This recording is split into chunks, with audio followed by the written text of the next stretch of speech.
Hello and welcome to WoodYaTalk, the place where we talk about the JRPL. I'm your host, it's Woody, and I'm joined by my co-host, Scott. How are you doing today, Scott? I'm doing pretty good. Just a relaxing Sunday afternoon, taking it easy, and yeah, I'll just throw out streaming this live on Twitch. We always do these ones on Twitch. It's seeming to be a Sunday at 9 thing when we do every other Sunday. But Cyclops Scott on Twitch, if you're listening to this elsewhere on the recording part, check that out. But yeah, no, things are good, we'll see how my JRPL self is shortly, but I'm good. That's good. And for the first time ever, we have the most talked about person in the JRPL at the moment. We have Lee. How are you doing today, Lee? Yes, infamous. Good either way. Happy to be here. Thanks for having me. Finally get to class up your show, like I class up the Jobber Radio podcast, so it's all good. Yeah, you do indeed. We have a lot of shit to talk about, so why don't we just fucking jump into it with Takeover? I think Takeover was first for the JRPL. Oh, that's right. Yes. All right. We'll just start from the bottom and go from the top, and just talk about all these matches, and we'll try to get through these relatively quick. To be fair, there's going to be some where it's like some of the pre-show ones. There's not going to be much to say. So nobody get all upset. Like to be fair, it's like there's like 30 matches, so we can't do a 10-minute breakdown of each. It's not going to happen. Yeah. So, but there'll be little comments and stuff on there, and be like, oh, this person's turned it around and things like that. So that's to be fair. Yeah. Okay. It looks like I don't know if it's the debut of both of these guys, but I guess we have bad guy George defeated Sling Blade, and they don't know what else to say, really. I mean, these are first matches, I think, of these two. Yeah, we can, like I said, we can kind of knock through some of these because I'm not familiar with either. But hey, bad guy George, Champa avatar, very nice. Sling Blade used a Jay White avatar? I can't tell. I'm looking. The gimmick, dude. Don't be the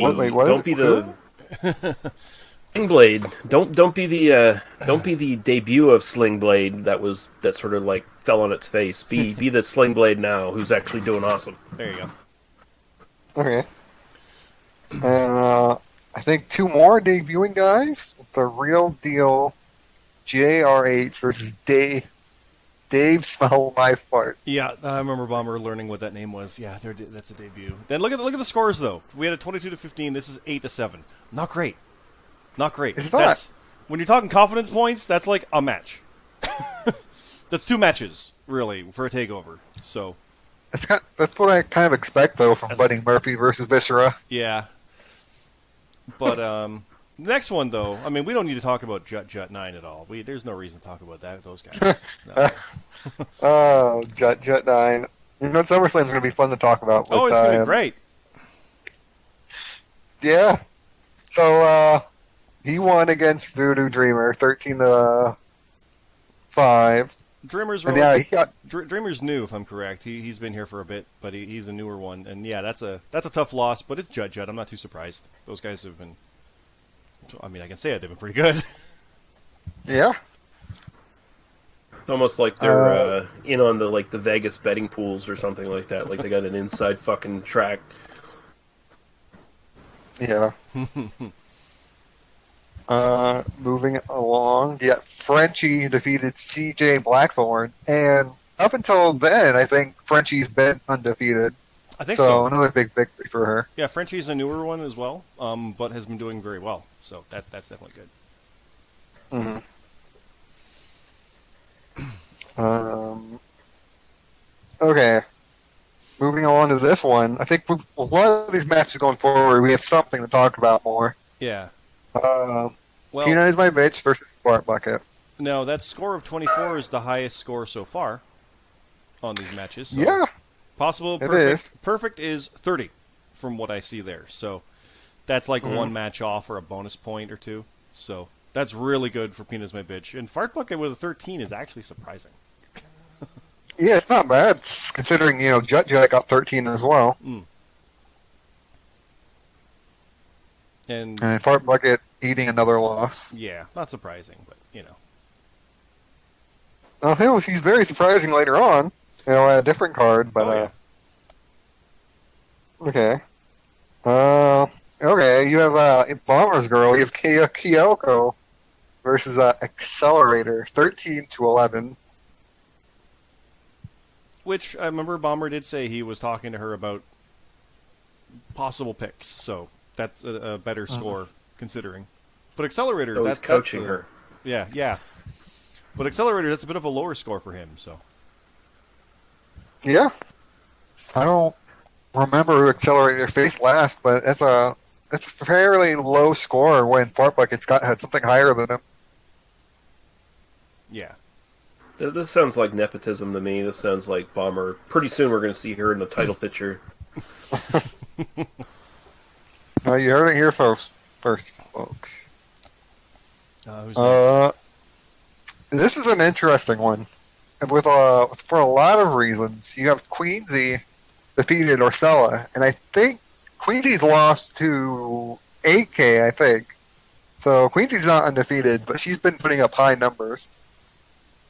But she's also part of No Chance, and Orcella, which we didn't know at the time, was also part of No Chance. So you have No Chance versus No Chance. And Queensy edged out to the 20-16. So I wonder. Could be like this one match off for Orstella. Yeah, I didn't know if they knew at the time if Orstella wasn't, or if that just happened before SummerSlam. That's really interesting. What's next? Wookie versus Peanut. Peanut with I think the lowest score we've seen so far with 5. Yeah. Well, no, Voodoo Dreamer had 5. Okay, so it's tied then, but still. Kind of fits Peanut, really. I thought does, Peanut would actually do better. No. No. He has a chance to on takeovers, but no. When like 1 or 2 matches it all takes to get a card wrong, yeah, that's gonna happen here. Avatar, isn't that Ryback? Oh yeah. It is. Yeah, that explains some things right there. Come on, guys. Let's just get real. I've never liked Ryback. That's a little fun fact right there. Next he's on social media. Yo, he is.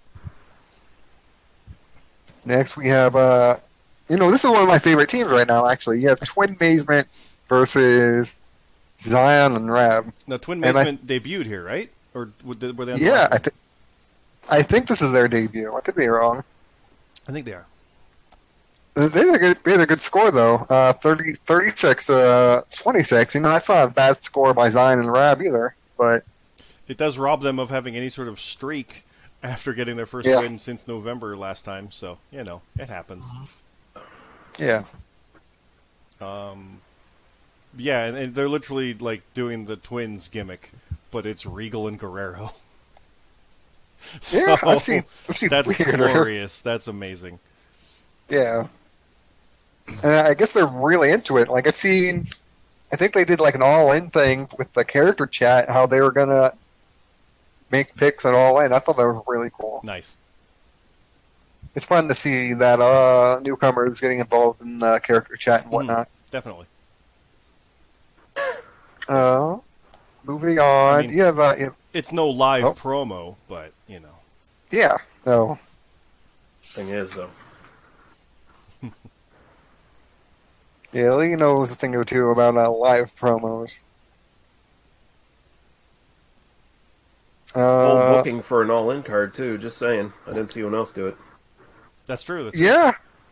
I think this is the first. Besides Fart Bucket, because Fart Bucket's not an official member; he's just fucking a mascot. But I think this is the first official Solution member, AK, versus on this card versus Otis, 22-5. I think that's the biggest spread on a loss. So far. That's the biggest gulf between victory and defeat. So. Yeah, Fart Bucket, is he like the Rad Radford of the solution? Is that what you're saying? Like Ooh. he's, you know... Nice reference. he's like the mascot, kind of like how the bear is with the Bullet Club.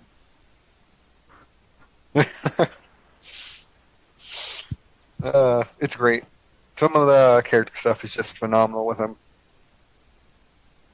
And I completely lost my place. Where was he? Was it Nathan and 3J? Yes. Yep. Okay. You know, I'm gonna go back a little. It's kind of funny seeing the difference with Otis and Wookiee, because they used to be a tag team. You have Otis with a 5, and Wookiee got a pretty decent 14. So it makes me wonder, like, would they still be successful if they were together, or something I like to think about. Yeah, I don't know. Be losers. What next? Nathan defeated 3J, and I think at this point Nathan was undefeated. I don't think he is anymore, but at TakeOver he was undefeated. 18-15. And he defeated 3J, who I think was the first ever 2-time champion. I So, believe I think- he was. I don't remember exactly, but I think you're right on that. I think Nathan's on a pretty big streak here, and I wouldn't be surprised if he got a lower title shot in the near future, like Road Warrior or something. But again, he just needs to have bigger opponents than what he's been having lately. Mm-hmm. Something more of a name. Yeah. Not that 3J isn't, because 3J absolutely is. But, okay, so he's got that one. Can he do it again? Mm-hmm. You got to do is tell Bomber how much you hate me, and Bomber will probably give you a title match right away.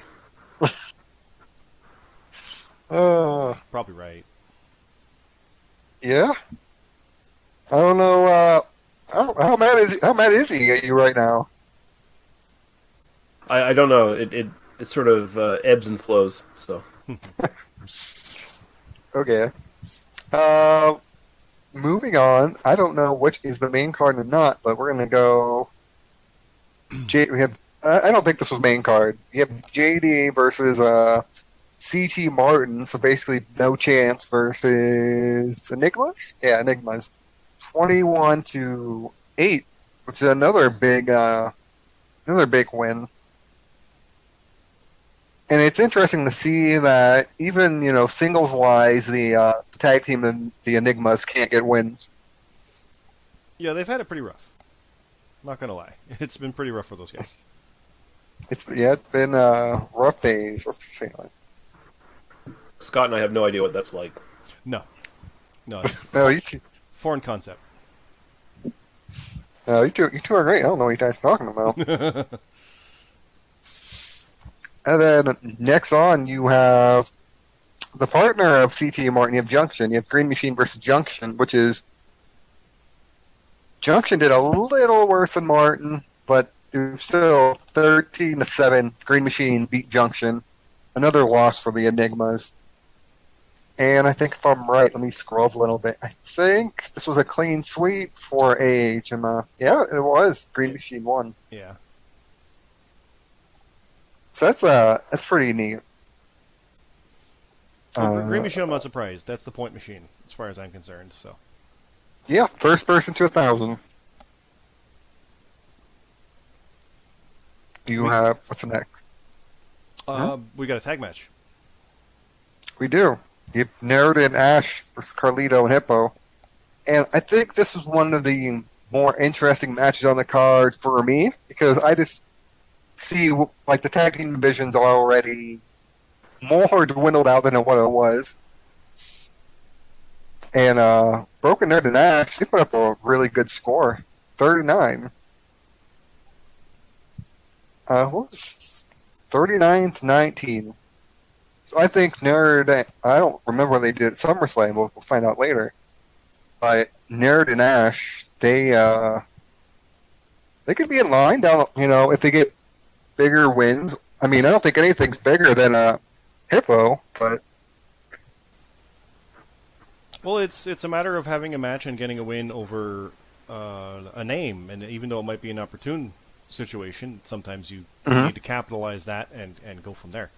That's Yeah. definitely the situation that Lee and I found ourselves in, where we might have been on a skid, because if I'm correctly, we were both sitting at a 6-loss streak coming Yeah. into this weekend, which is my worst. And I think it was your worst as well. So, yeah, I mean, beating us, it's not like, oh, it's easy to beat the outsiders, but it's the opportune time to do so. Mhm. The name value is still there. Yeah. And that's definitely a And case with these two guys. Yeah. So they just beat beating, two former champions. Yeah, it's like beating Tito Santana after he lost the IC title. Yeah, it was still like, oh, he beat Tito. That's impressive. But is it?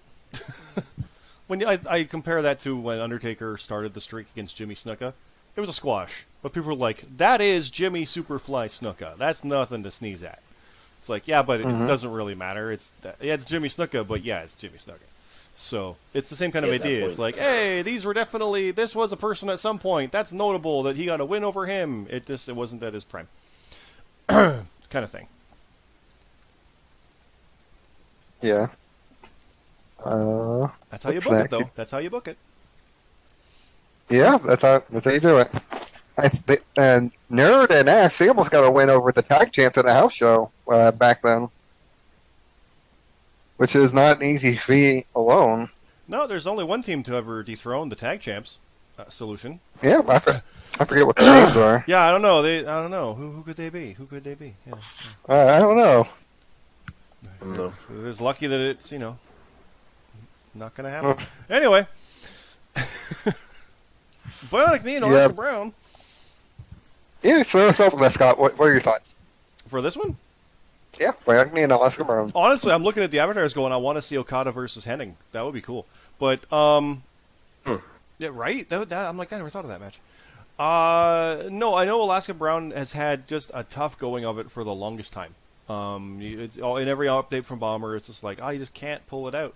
And here, it's only 7, but, I mean, 12 is not that great either, so just a bad run of luck for that. And the Bionic Knee got the win, needs the win.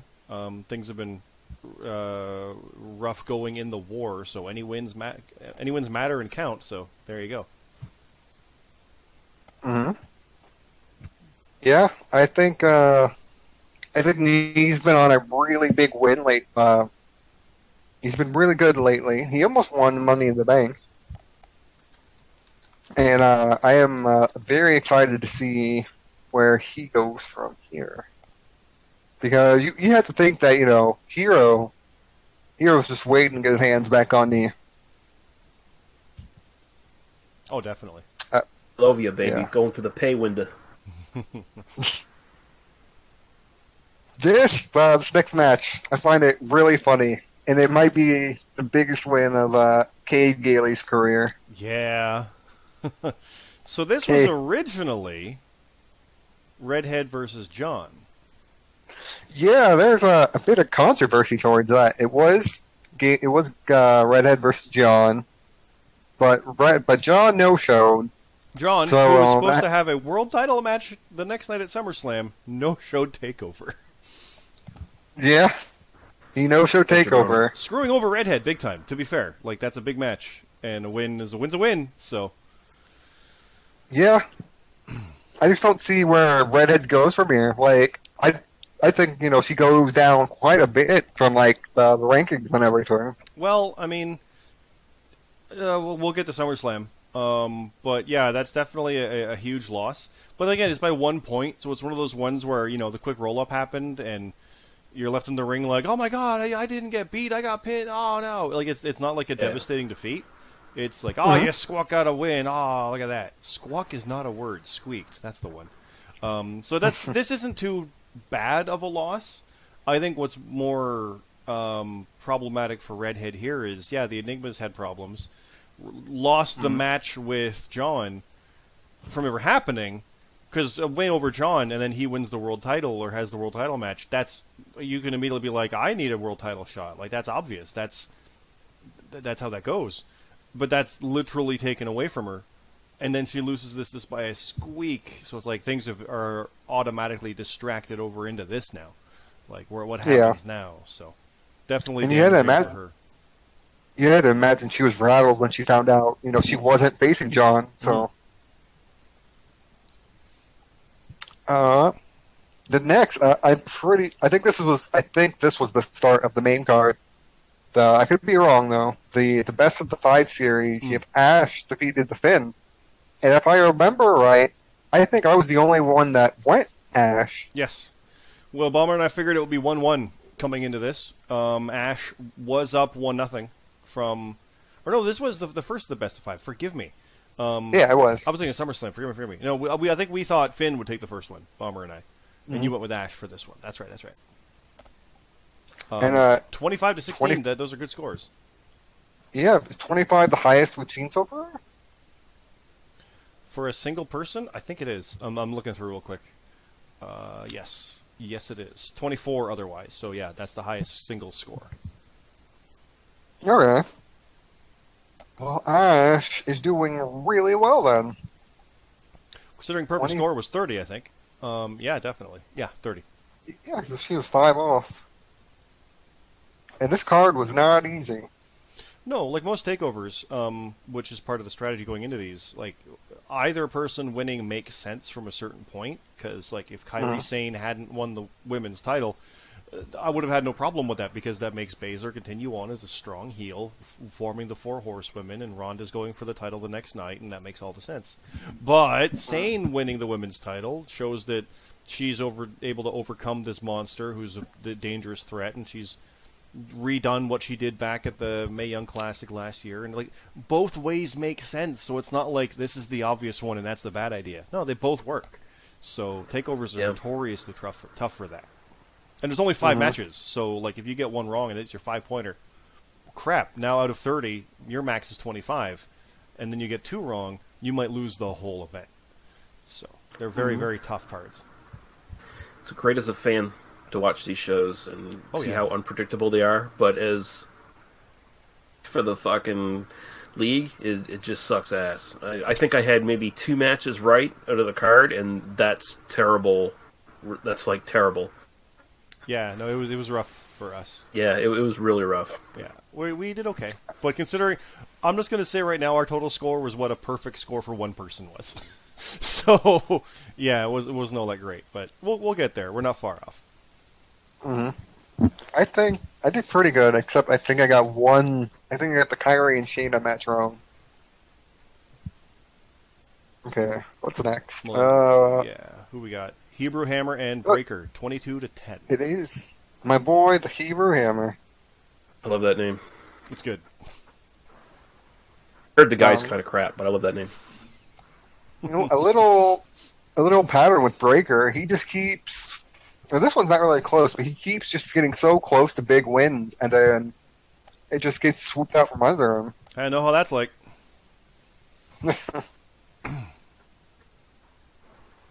Well, we said that before, though. Like he can get on a run, and maybe he can make an actual run for it, but you got to turn that corner and be consistently getting those big wins. You can be consistent on the card all you want, but you can't win the big one. You'll just flounder down there. Like, I know Lee and I, we've gone on like we're the best, but we just can never quite turn that corner. And it's frustrating to be like, oh, just maybe one more win and you got it, and we lose that one. Fuck. Now what? And you got to build your way back up like 2 or 3 times. So it's tough. It's fascinating because that's how it should be. But it's maddening too. So I hope he can pull this one out and keep going.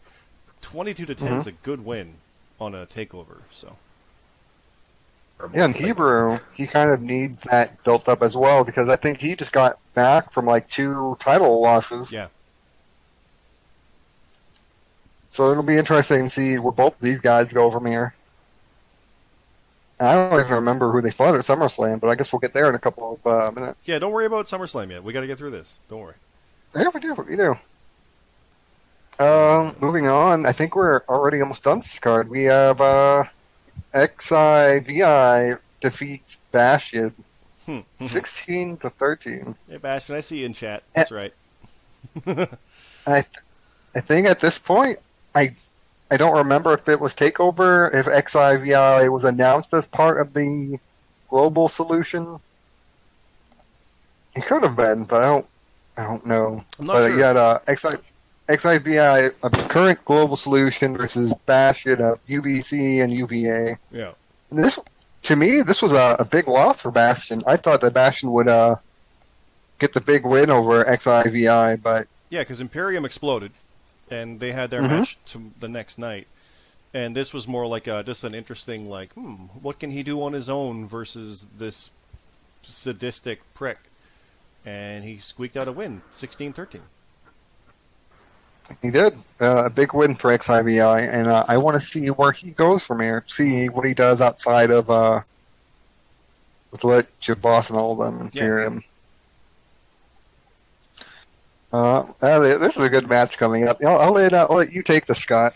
Okay, we have the Outsiders, Lee and me, versus Team No Chance, Buck N5 and Lily Pilly.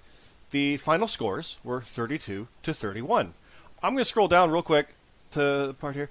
Lily Pilly received a -5 penalty to score for submitting picks after the deadline. Now, the deadline is 1 hour before the pre-show. So if the pay-per-view's at 8, the pre-show's at 7, the deadline is 6. Fair enough. And there was apparently a power outage or something happened, and Lily couldn't submit her picks in time and submitted them late. We ended up winning by 1 point. If that delay hadn't happened, it would have been 36-32 in favor of Team No Chance. I thank the power outage for giving Lee and I a win. But Give us the push, brother. Yeah, but it's like, it's not fair. It's not fair. It's like, I have no sympathy when there's like 5 days to submit picks, and you waited till within the last hour or so and couldn't do it. It's like, no, you had plenty of time. Just be like Lee and I, and don't talk strategy, and just pick separately. Why? Come on, we were the damn best team. Yeah, don't be Peanut. Don't be fucking Rab. Don't wait till the last minute. Yeah. Well, they don't do it at all. When they bothered to do it, they do it at the last minute. Don't be those fucking jabronis. Yeah. Get your picks in quick, get them in hard, and get your matches won. Just get your ideas, have it figured out, or talk about it. Like, the Team No Chance had all the time in the world to talk about it. I say that not knowing what the schedules might be like or things like that, to be fair.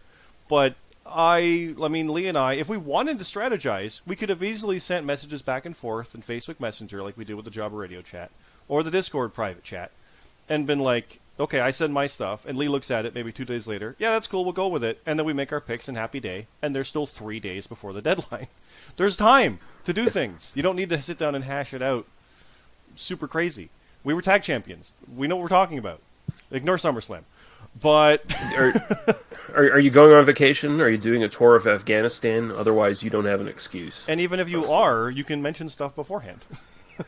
Like, you could mention some things, unless, like, if you're out for an extended period, okay, fair enough. But when it comes down to a power outage an hour prior, or whenever it was, I don't know how long the power outage was, it's like you had 4 or 5 days prior to this moment. So, I know it sounds like I'm just ragging on them for this, but I kind of am. Like, I'm almost healing it up here. I'm channeling Lee for this. It's like, I have no sympathy for this. We were losing so bad, we needed that fucking win. So, yeah. In real wrestling terms, this is like the equivalent of someone who's knowingly hurt taking the match anyway, even though they can barely walk. And it's like, what do you expect to happen? Yeah, it's like I have all the time in the world to get this ready. Like, I'm gonna get my boots ready for that. I have a week to get them ready. Okay, the match is starting. I'm going to get them right now. Where's my boot? I can't find it. It's like, you had plenty of time to go look for that. You can't do it now and be like, I need a gimme. You shouldn't penalize me. But you had all this time and didn't do it. So, I mean, before, it simply used to be, like, you didn't get the picks in by the deadline. No picks. Like, I know there was no, like, -5 before that. It was just like, you just didn't submit. You no-showed. So, the fact that even happened, it could have been even worse, to be fair. It could have been just, like, a handicap situation. So I have no sympathy for it. Like I said, I don't have any ill will against Team No Chance, even though the promos were pretty funny. How they're like, are they still a thing? Yeah, we're still a thing. We took you guys out. Old school victory for the end there. We beat up on the Asian chick and the Australian chick. It happens. Both of you, and you should just change your names to No Clue. Team No Clue. And now let me jump into here on the chat, because this is interesting, because Cam is saying, if picks were hidden until all participants in every match submitted, people would pick earlier. But people don't want opponents to see their picks. Lee and I do not care.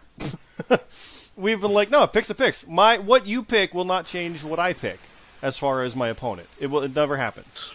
We just call it ring, pal. Yeah, exactly. Like, come on, can't you do this live? But then Warden says, it's true, if you wait for that long, you can't make excuses. So if you do that and the risks happen, tough shit. And that is exactly it. If you wait till the end to call it and you can't pull it off, you have no backup plan, you miss the time. Like, you fumble in the ring, we're not taping it, it's live, you gotta go. And there you go. I do like what they're talking about in the chat, how it's like, they wish the picks were hidden across the board. And I'm not opposed to that. I don't know how much it takes for Bomber to post the picks. People will probably be amused by my saying this right now, but it's fun to learn what Lee picked by looking at the picks when they get posted. Mm-hmm. That's my partner, my tag team partner. I'm like, oh, Lee picked... Why did he pick that one for 12? It's like, oh, okay, whatever, it's fine. I trust it. Because there's always a little bit... We always lucked out, Lee. Where I might have picked one, but you picked the other. Well, we're getting points either way. So, that's happened before. Yeah. I think at Mania one of those happened, where like I'm the only one to pick somebody. No, it was back at Redemption, where I picked, like, Pentagon or something, and others picked other stuff. And I'm like, well, everybody else picked that one and lost it, but so did Lee, but I got points for it.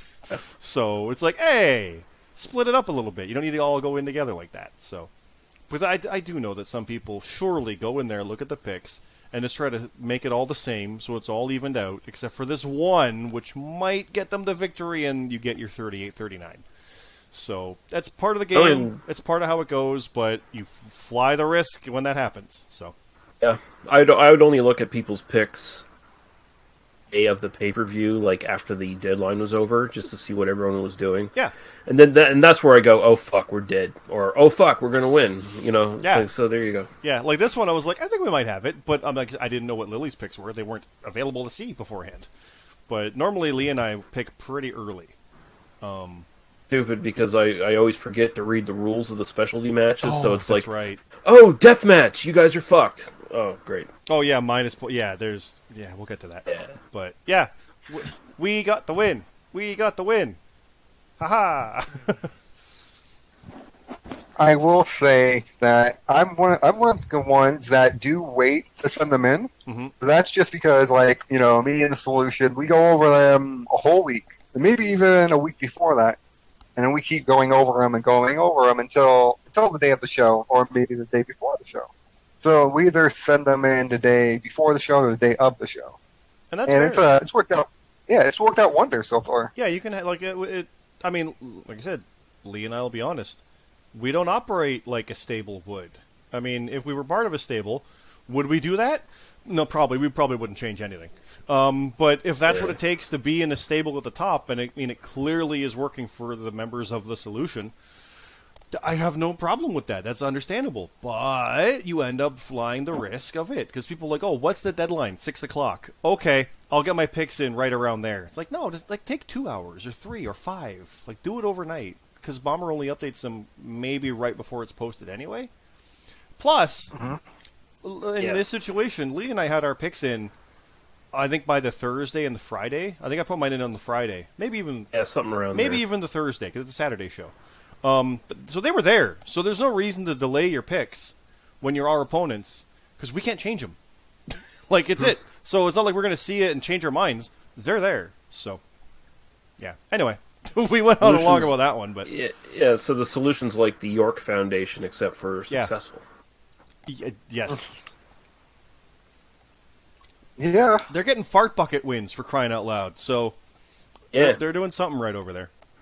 Farbucket's his own man. He's not a member of the Solution. He's a mascot. He's still close enough, and he's getting wins. He is. You can't deny that. That's something. Like, nope. That shine is there. He's associated, like X-Pac and DX.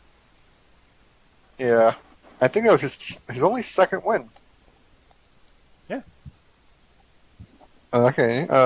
Moving on, because we only got... Well, I wanted to ask you, Woody, because Lee and I talked about it, but what did you think of this situation with this match? This was another case of Bomber kind of putting his opponents against each other, because like Team No Chance, I believe, is not part of any faction. but it is a tag team with the Money in the Bank case, so they are a threat against, his favorites, Lee and I. Wait, what? Why are you asking? What did you think of it?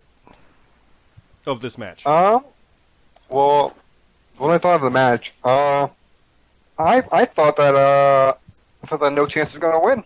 I think I said that when we recorded last time. You I did. Yeah, you did. I thought No Chance was gonna ride into SummerSlam with big momentum, but I was very, very wrong. Well, if not for a power outage, they would have. Yeah. Yeah. So Scott, we need to change this podcast to talk and get rid of this guy. Okay. Okay. Okay. Moving on from that. Contendership, number one contendership for the top lock title.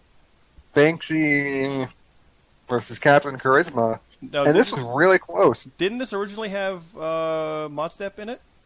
It did, but I don't think Monchip showed up. No, it was in the write-up. He something happened, so he was taken out of this match. Yeah, I can look real quick. Top lock. Monchip. Two very close Captain ones. Charisma took him out. 23-21.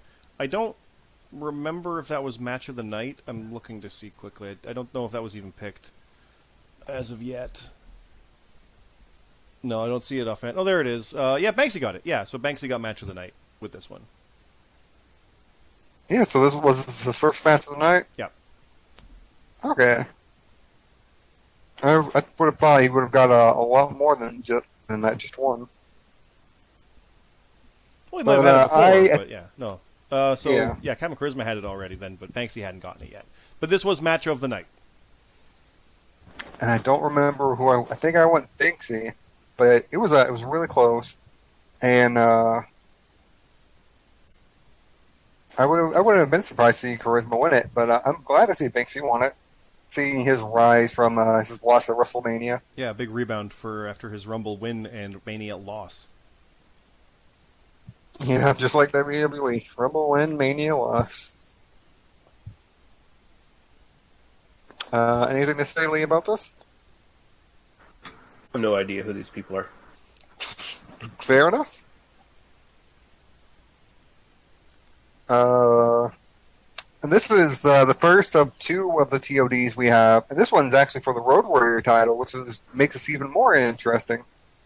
You have Cross versus Cam Pop and Victory Green. Cam and was the defending champion, don't forget. Yeah, Cross. Cam was the defending champion. Victory Green was top block champion. And you have Cross, who was the outsider in this fucking match. And Cross actually, probably the biggest win of his career, he actually won. Yeah. He beat both champions, and he took the Road Warrior title and advanced into the finals of the TOD. I think you picked him, too. I did. Both of you went something else, and I went with the wild card Cross. Yeah. These guys, I know one of these held like the Road Warrior Championship for quite a while or something like that. That was right? Cam. Yeah, Cam had it for a while. Yeah, Cam lost at the Cross here. Green didn't become the only person to hold two titles at the same time. We have three matches left? Okay. Yeah. Well, this one's yours. I'll intro it for you. is. It is a death match, the other tournament of death in round 2. Bomber facing Woody and Hero Shin Moses. So death match rules, we didn't mention the last one. The scores were 10, -4, -10. We'll talk about death matches on the next card, too. Scores here were 27, 22, -7. So the last time you guys were in a triple threat was the last event before this, which was Slammiversary, which is Ultimate X, where you guys both outpointed me. I lost in my climbing attempt on Ultimate X. And Woody, you took that one and my title, you fucker. And now here you guys are with this one. And Bomber won with 27 points over your 22, and Hero's -7. Yeah, he did. I got Kyrie wrong. I went Shayna, but Kyrie won. Yeah, And if I would have went Kyrie, me and Bomber would have tied. So you both probably would have advanced based on how he's done tournaments before. Yeah, it would have. Yeah. I think it would have been me versus Bomber versus Cross. Yeah. But It's instead, been three. you won one, and now he won one of a triple threat situation, which is just a weird situation because the odd man out is like the lowest pointed person in it twice now, myself and Hero. Mm-hmm. So. oh, Hiroshi Moses, man, holy fuck, dude, who put this young boy into this match? Yeah, it was a fun match. Fuck Asians because fuck Kyrie saying. I'd love to do that. I bet you would. Okay, last two matches on the card. You want to intro this one again, Scott? Sure, yeah. It's the JRPL Ultra Violent Championship. Vitamin Yes defending against Tom in a hardcore match. The score was 19-2. Hardcore, though, I believe, is similar to deathmatch. It's not as strict, but it's still like negative points are involved, if I am correct. Yeah. That's why it's not like he just got 2 points right. He probably got something in the lost stuff. But yeah, Tom has unseated Vitamin Yes in the match of the Rudes. Rick Rude Avatar and Bobby Rude Avatar. Old school Rude won this one. Yeah, I didn't even notice that. Yeah, Bobby versus Bobby. No, Rude versus Rude. What am I Yeah, thinking? you said Bobby versus Bobby. I did. Yes, the ravishing Bobby Rude. Everyone remembers him. No. They But yeah, should. no, I honestly don't. I think I was saying Tom would win this one. I honestly can't remember. Because I thought he'd be able to sneak this one out. And he didn't sneak it. He kind of beat his ass, but, you know, it happens. Yeah. I don't remember who I chose either, but Tom also became one of the only people to become a two-time champion. He was top block champion. Yeah, we're at that point. After being a year and a half or so, we're starting to get people, like, not only two-time champions, like Solution there with the tag titles, but, like, people are starting to get into other divisions and actually climb that and win those titles. So, he's managed that here. So it's kind of makes sense at this point that would be happening after some time when we've got 4 titles. Yeah. So, yeah.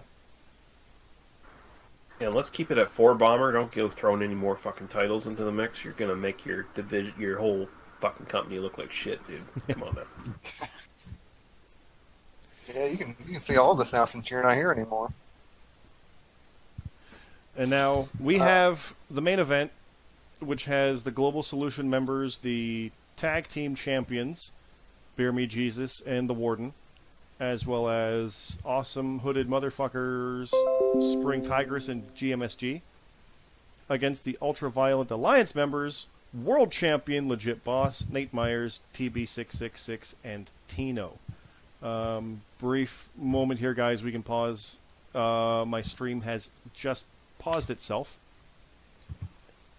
It is attempting to reconnect. So it's still recording, but the guys can't see this live. So we can keep going here. Just give you guys that heads up. Okay. It's only been recording for 46 minutes, so no harm there. We're doing it live. Sorry, cheap seats. Yeah. Yeah, the microphone's gone out. Hold on a second here. We'll get the feedback for you in a moment. Usually takes 2 to reconnect.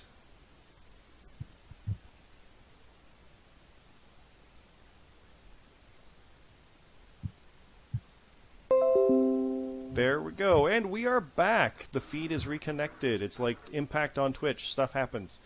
So yeah, Global Solution versus UVA. Overall scores were 85-57 for ya boys. Woody, your guys took that win, and we talked about how stables sometimes talk and stuff.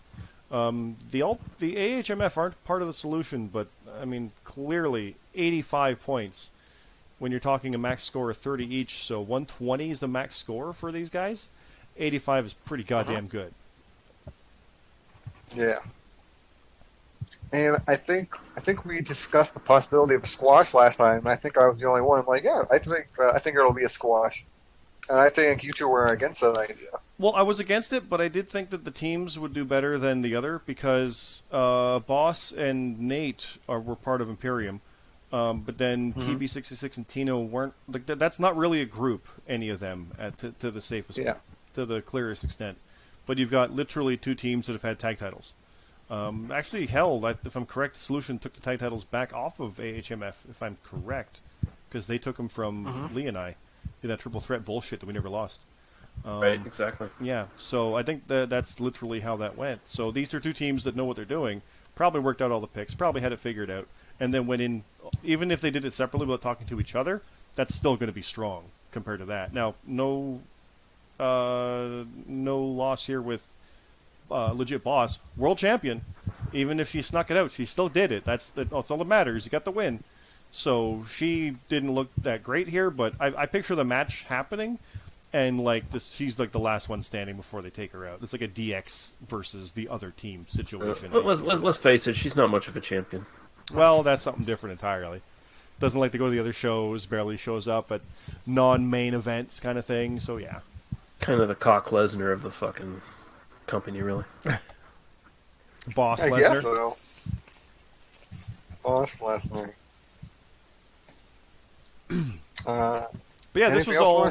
Well, I was gonna. This was just a big match because the next night it was Solution versus AHMF at SummerSlam for the tag titles. It was, and with that stipulation that the losing team can't tag together for the rest of the calendar year. So it's like, here, team up tonight, fight tomorrow, which is a classic Bomber situation. And I don't even mean like kayfabe storyline, evil Bomber, the promoter. I mean like actual Bomber. That's the kind of stuff he would do. So.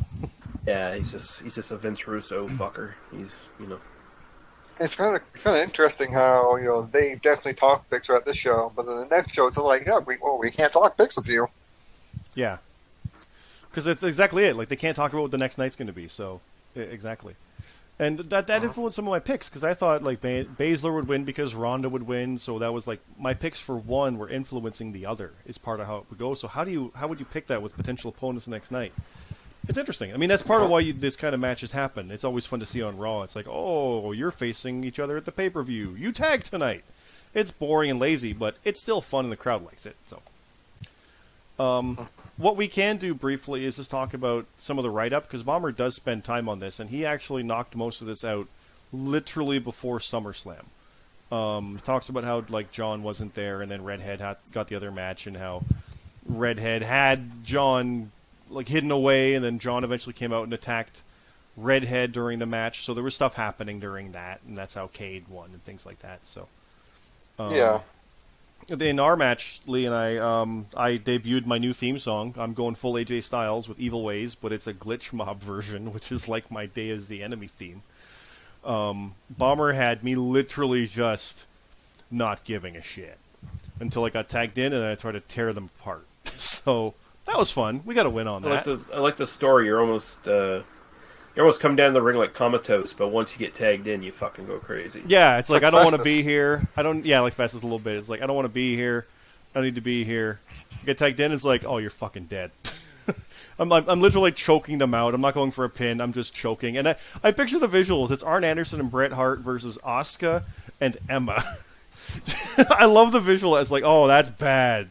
That's real bad. But we snuck it out. And, well, in reality, it'd be bad too because I'd be putting both of them in a lot of holds. Yeah, there'd be some sharpshooters going on. That's not the wrestling move. What? Okay, anyway. So what else do we have here? Woody, what do we got? We got yours down here. You and Bomber, and yeah, you had the ear in the briefcase, and then piranhas were fighting over it, and. If you want crazy stuff happening, you watch a Woody match. That's what you got. What do you have to say about that one? Well, I think I thought about that a few days before the event because I was wondering, what should I do during this death match? And I was thinking about the whole war, and I was like, well, there has to be something really big for my character during this war to happen because Woody's definitely lost a few screws during this whole thing. And I was like, well, what could really show he's losing it during this war. And then, like, I remember the whole ear thing, and I was like, oh my god, this is fucking perfect. Oh god. And it worked out. And I love the direction that he's going. Yeah, and then the skim, the other stuff, again, not the skim, but we're familiar with our own, obviously, guys, so it's not like we're like picking and choosing, but there is stuff where there was a quick victory by Twin Mazement over Matt and Rab. Yeah, Bad Guy George debuted, it's mentioned in there as well. We've got the UVA announced their newest member, and that was with, what, Tom, I think? Yeah, they announced Tom part of the UVA, so they've got him as a champion now, if I'm correct. Did Tom win it? Yeah, he did. So yeah, they had him join, and he's the champ now. So yeah, that sounds like something going on there. That's great. I think Hippo and Carlito joined Global. Yeah, the battle lines are being drawn. It's definitely interesting. And we've got the number one contender for the top lock, Banksy in there, and then Maz Depp came out and attacked Captain Charisma because they were back and forth, so he wanted him in a hardcore match, so that's set up for the next night. And then there's Cross outlasting in his, and it was like a crazy victory for him. It's like he beat two people that you wouldn't think of him beating one-on-one. That's the beauty of a triple threat hardcore bullshit, you know? It's part of why Lee and I never liked the hardcore or the triple threats of that stuff. Just one-on-one or team-on-team, let's go. Fight it straight up, and you can't do it. That's why they need a death match to do it. Ultra-violent match, like we said, Tom took that one, and those sides were going. That's where Queensy joined. No chance. So that got crazy. SummerSlam will burn. There's the mysterious figure. Who could it be? We'll find out at SummerSlam. But who could it be? And then your big crazy tag match of insanity. The tag match. So the big crazy tag match is going on, and it's takeover style. So it's like this balls to the wall with 8 people going nuts, and it's a really fun write-up. I don't want to go over too much of it, but you guys got to read it. It's fun. Bomber does, for all the hate we give Bomber, it's some cool write-ups. Like it's good stuff. But in here, good. Oh, sorry, Lee, go ahead. As good as my all-in write-up I did. Yeah, there you go. Now, because of all this, Bomber was going to pull Legit Boss from defending at SummerSlam because John no-showed. But then, who comes out with Money in the Bank case? The man who takes everything, Woody, after being thrown into the Piranha tank at one point, comes out and says, no, I'm going to fight her. And Boss is just left crying with her world title and your contract as you walk off as a badass.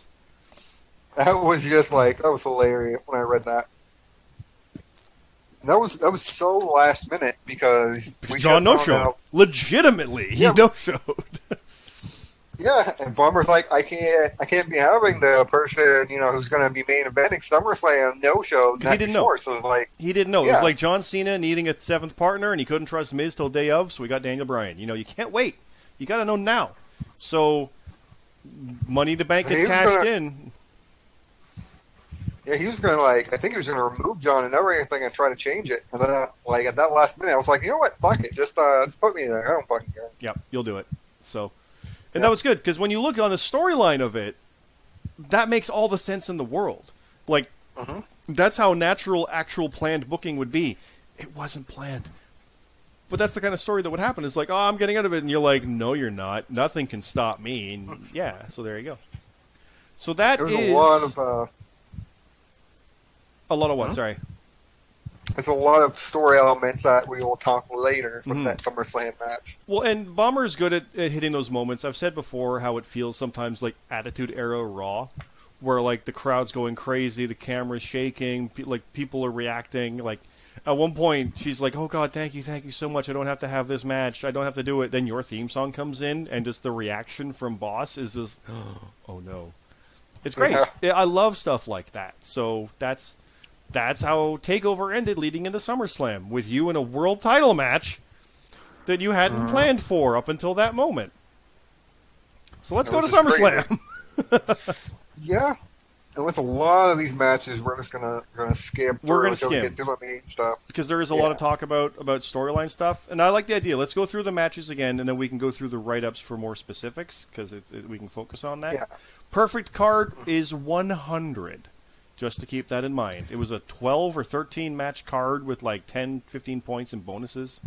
So, I will mention here that Peanut and 3J Platinum got a -5 penalty for picking after the deadline. Yeah, so actually what I'll do, I'll read them, Woody, because you can jump in with your comments first. That started to work good at the end of the takeover, so I'm going to go look in chat. Anybody saying stuff? Nope, let's go. So Fart Bucket won with 50 over CJ Blackthorn with 34. First match of the night. Fart Bucket gets a win. He did. With 50. Biggest win of his career at SummerSlam. Bo Dallas versus Shane Douglas. That's a match and a half for their avatars. You can hate on me, but I don't think I've ever seen a Shane Douglas match. What do you think about that, Lee? We may have lost Lee. You're not missing much. There's Lee. Okay. You're definitely not missing much. Not really. Never seen a Shane Douglas match. No. Fuck that shit. We got Bad Guy George defeating Real Deal JRH. So Real Deal, his 1-0 is now 1-1, and George goes to 2-0. 48-45. Very close match there. It is. I don't know not much to say, but it's a very close match. I like that he's Ciampa. Bad Guy George. Yeah, it's good. Dave Smells Fart versus Frenchie, 58-56. So there's a loss for Frenchie on a bigger stage. Finally. And go Daves. That's a close one. But again, a close match. And the best scores so far, 58-56. And then we have Voodoo Dreamer versus Sling Blade, 68-63. So new biggest scores. There we are. We're working our way up on the scores here. But again, a very close situation. Anything to say on that? Sling Blade lost last time, so hopefully he can rebound. I'm looking at the avatar now. Sling Blade has, like, was it Leo Rush or something? Is that Leo Rush? Yeah. That's Leo Rush. Okay. God, I hope you lose every match, dude. We have Accelerator 27 defeating Matt Zion 67 to 49. So that's probably, I think, the biggest spread compared. Actually, Fart Bucket still has that. But Accelerator versus Matt, and Matt got another loss to Accelerator. So a good rebound for Accelerator there after losing to Quincy Kyoko the night prior. The Matt, you picked fucking Disco Inferno for your avatar. You deserve every loss you get. He knew what he was doing. And by that I mean he knows. He didn't know, but he knew. We have Rab beating Wookie 62-60. And I'm just going to keep going unless you have anything to jump in with. No. Alaska Brown gets a win. 80-79. 1 point over Queensy. That was crazy. And that's the biggest that's the biggest scores yet out of a 100-point card. 80-79. If you would have told me, like, Alaska Brown would have got 80 at SummerSlam, I would have told you were lying. No, that is not match of the night, believe it or It's not. not. We have yet to get there. That is not match of the night. Next up, it is Kyoko defeating Brandon 23 and the Green Machine. 69, 68, 65. Very close match. That's a big big loss. win. A big win. A big win for Green Machine? No, a big loss for Green Machine. It was a big loss for Green Machine. Yeah, big one for Kyoko. Yeah. And now we have Peanut defeating Cade Gailey, 55-34. Good win for Peanut. Peanut does good on shows like this. When there's more matches, he has a chance of having more happen to be correct. Yeah, I think that's why I picked him to win a lot more matches. Yeah, I'll never pick him to win a takeover, but I'll pick him to win a SummerSlam. Because he just, somehow he might be like, I'll put 18 on this one and get that one right. It's like, how? That's Peanut.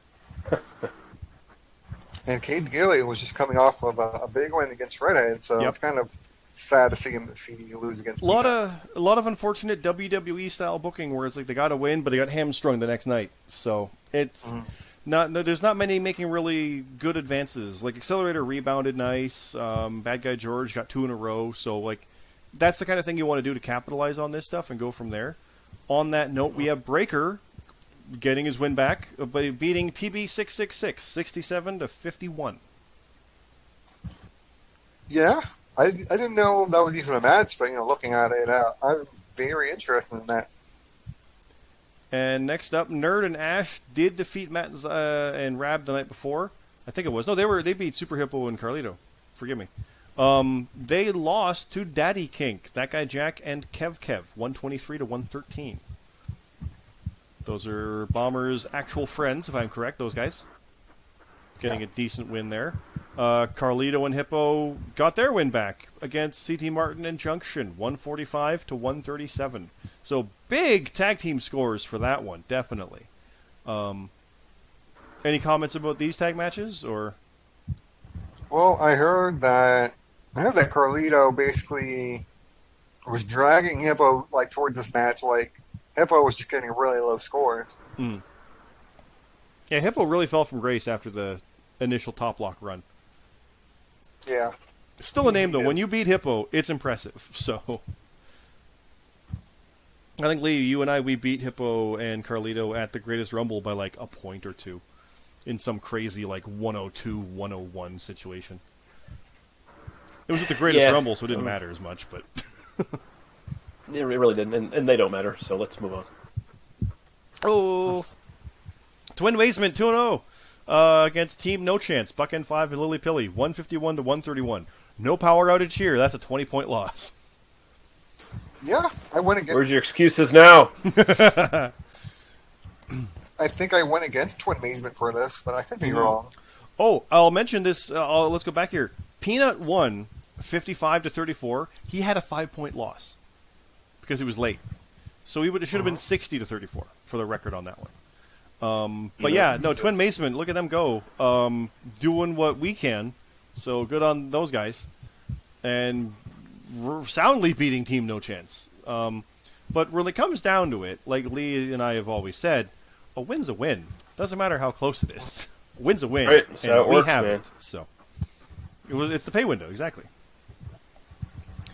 Now we've got Otis and Nathan 8K, 58-39. Is that Nathan's? No, that's not Nathan's first loss. Someone did say in the chat Nathan had lost before. But this is a big stage and is a big loss. So it is. I thought Nathan would have won, but I was wrong. Next up, your Solution member AK defeating 3J Platinum 78-59. 3J did have a 5-point deficit, but it would not have mattered obviously there with that score. So 78. That's the highest single person score as of yet. Oh, sorry, Alaska Brown had 80, so it's up there. That's pretty much the best people were getting going on through this. Yeah. Yeah, it's a good match. Jay Dionio versus Orstrella, 78-54. So a similar 78 again, but 54 similar there. So kind of the same spread actually. So it could be the same picks for crying out loud. Good win for JD. JD's kind of rebounding, I'm noticing. JD's trying to string a few together at this. So this could be a good run for JD. Yeah, I wonder if any titles are in this picture later. After this could be. I mean, the next show to keep in mind is All In, which is such a different show. It doesn't really factor into things. But then there's Hell in a Cell, and I believe Evolution after that, and then Survivor Series. And you got that Super Showdown somewhere down the line. And Australia Super Showdown, and the Takeover before Survivor Series, and then Survivor Series. So yeah, it's going to be a lot coming up. So there's lots of opportunities at that kind of stuff. Next up is Tino defeating the Hebrew Hammer. So Hebrew Hammer did not continue on his bit of a run here. 86-64. So Tino with 86. Jesus Christ. That's just a normal score. No nothing factoring that. That's 86 out of 100. Yeah. It's the highest we've seen, I think, right? Yeah. Yeah, it's the highest one. It beats the 80.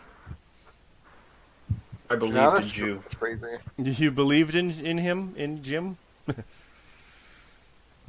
Now we have Come on. Mostep coming in with 80 versus Captain Charisma 71. This was, I thought he said a hardcore match, but I guess not. Maybe Bomber just didn't fill that part in.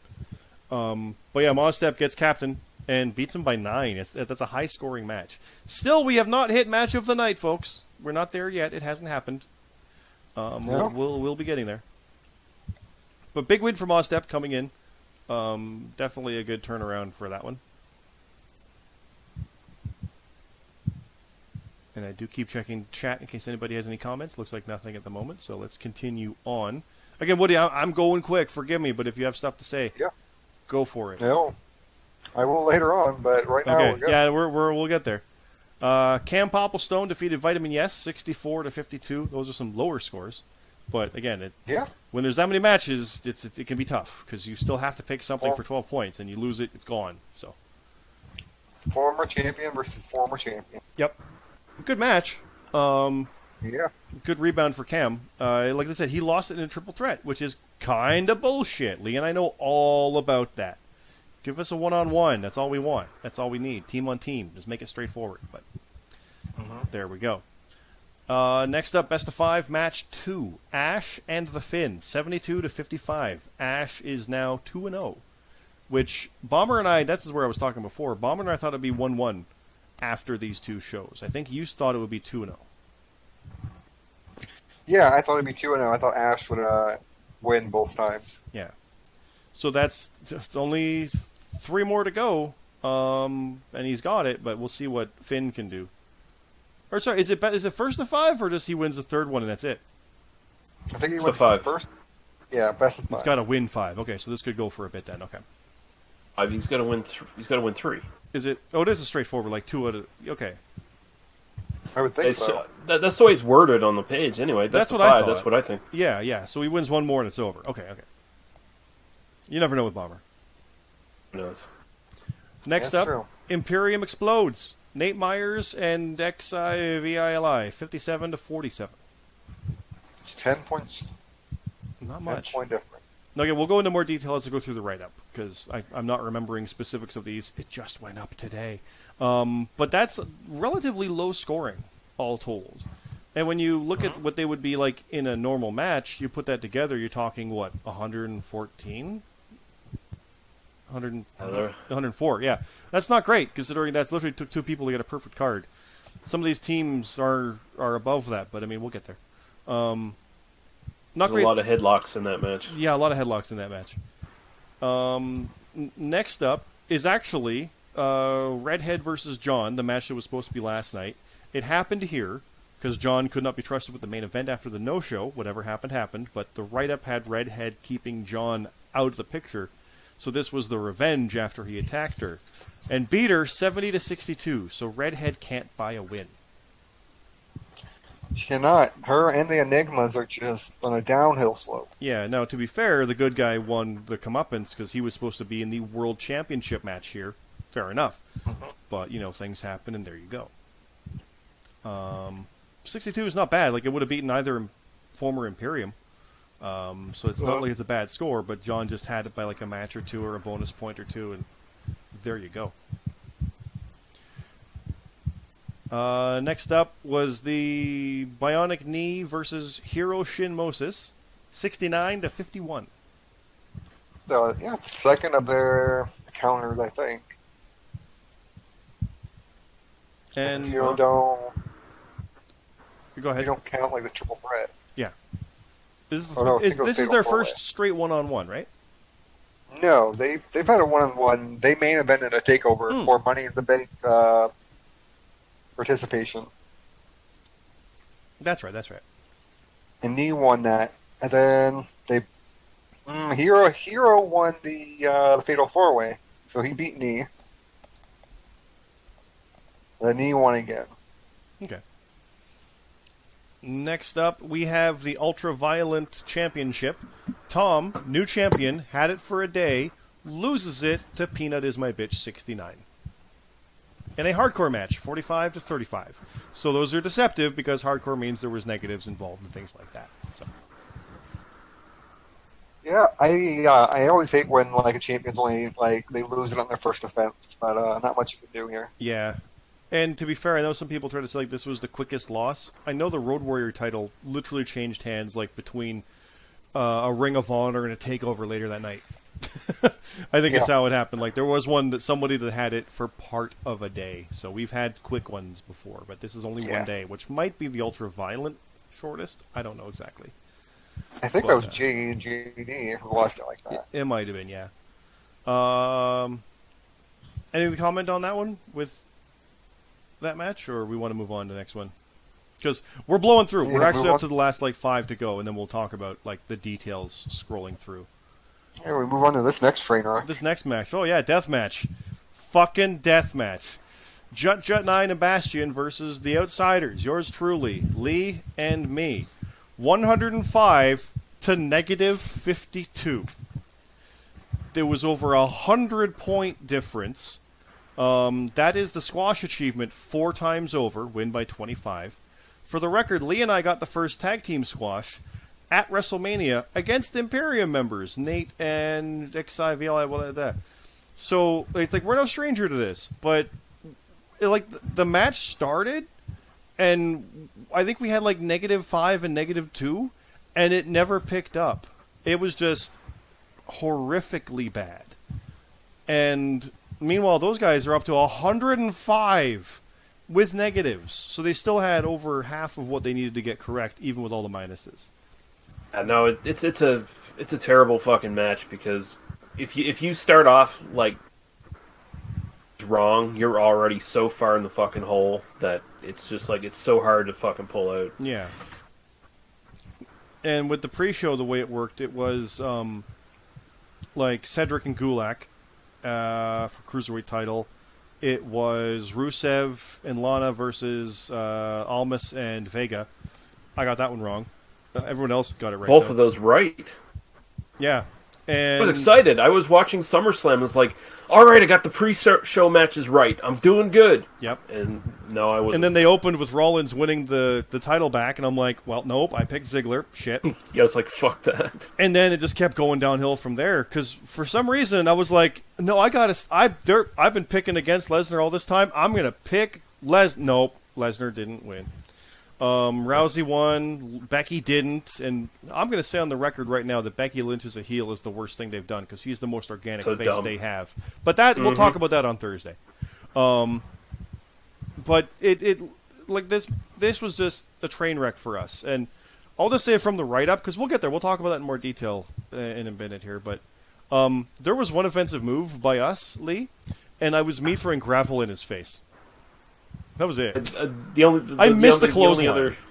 The only other close thing was me spitting blood in one of their faces. Yeah. So we had 3 offensive moves. I missed one of them.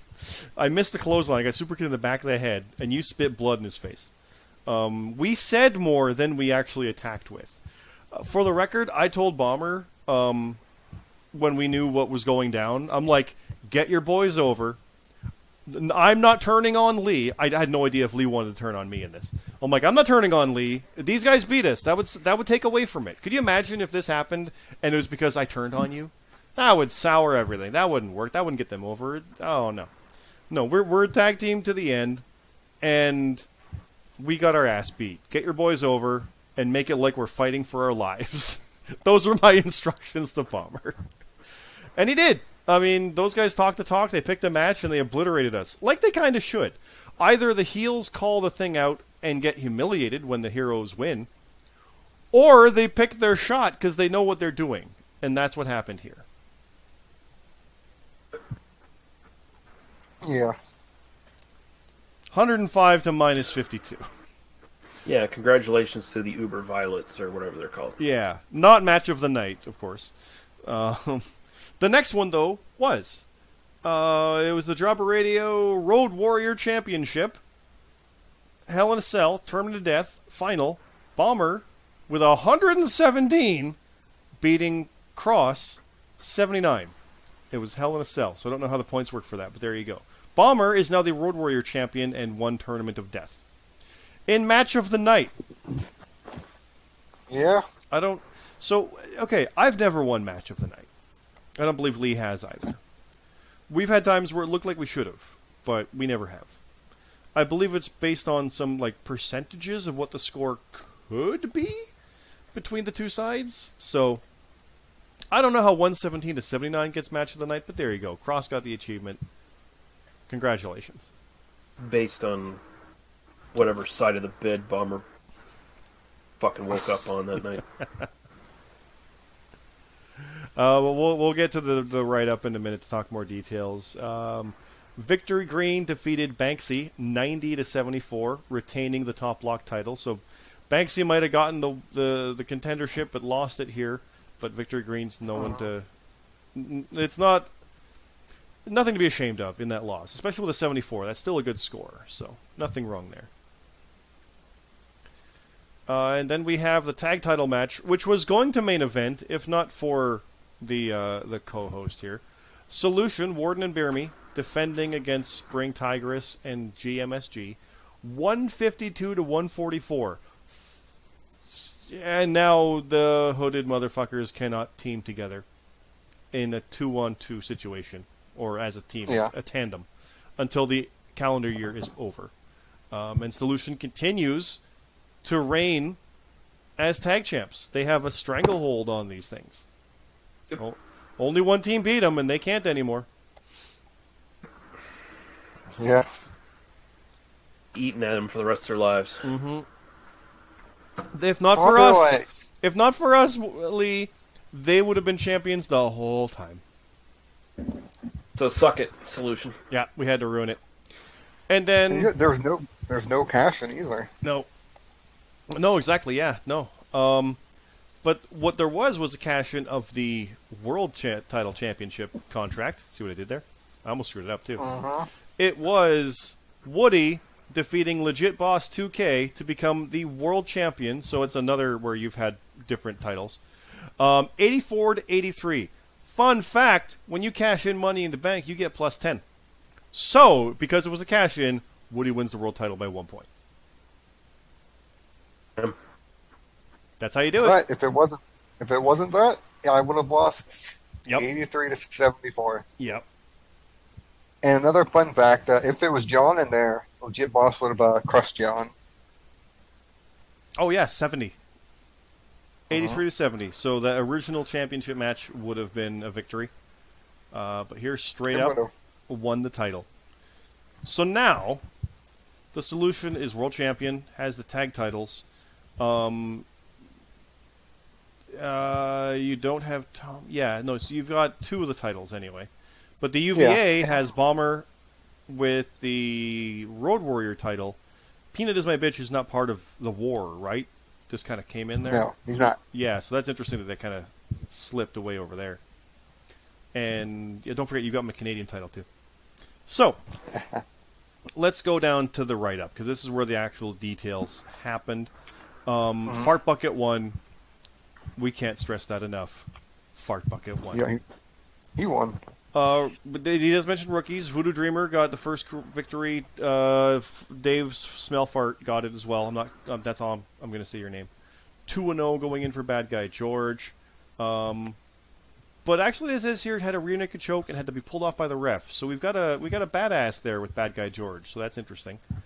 Twin Mazement won again, and taking out Team No Chance.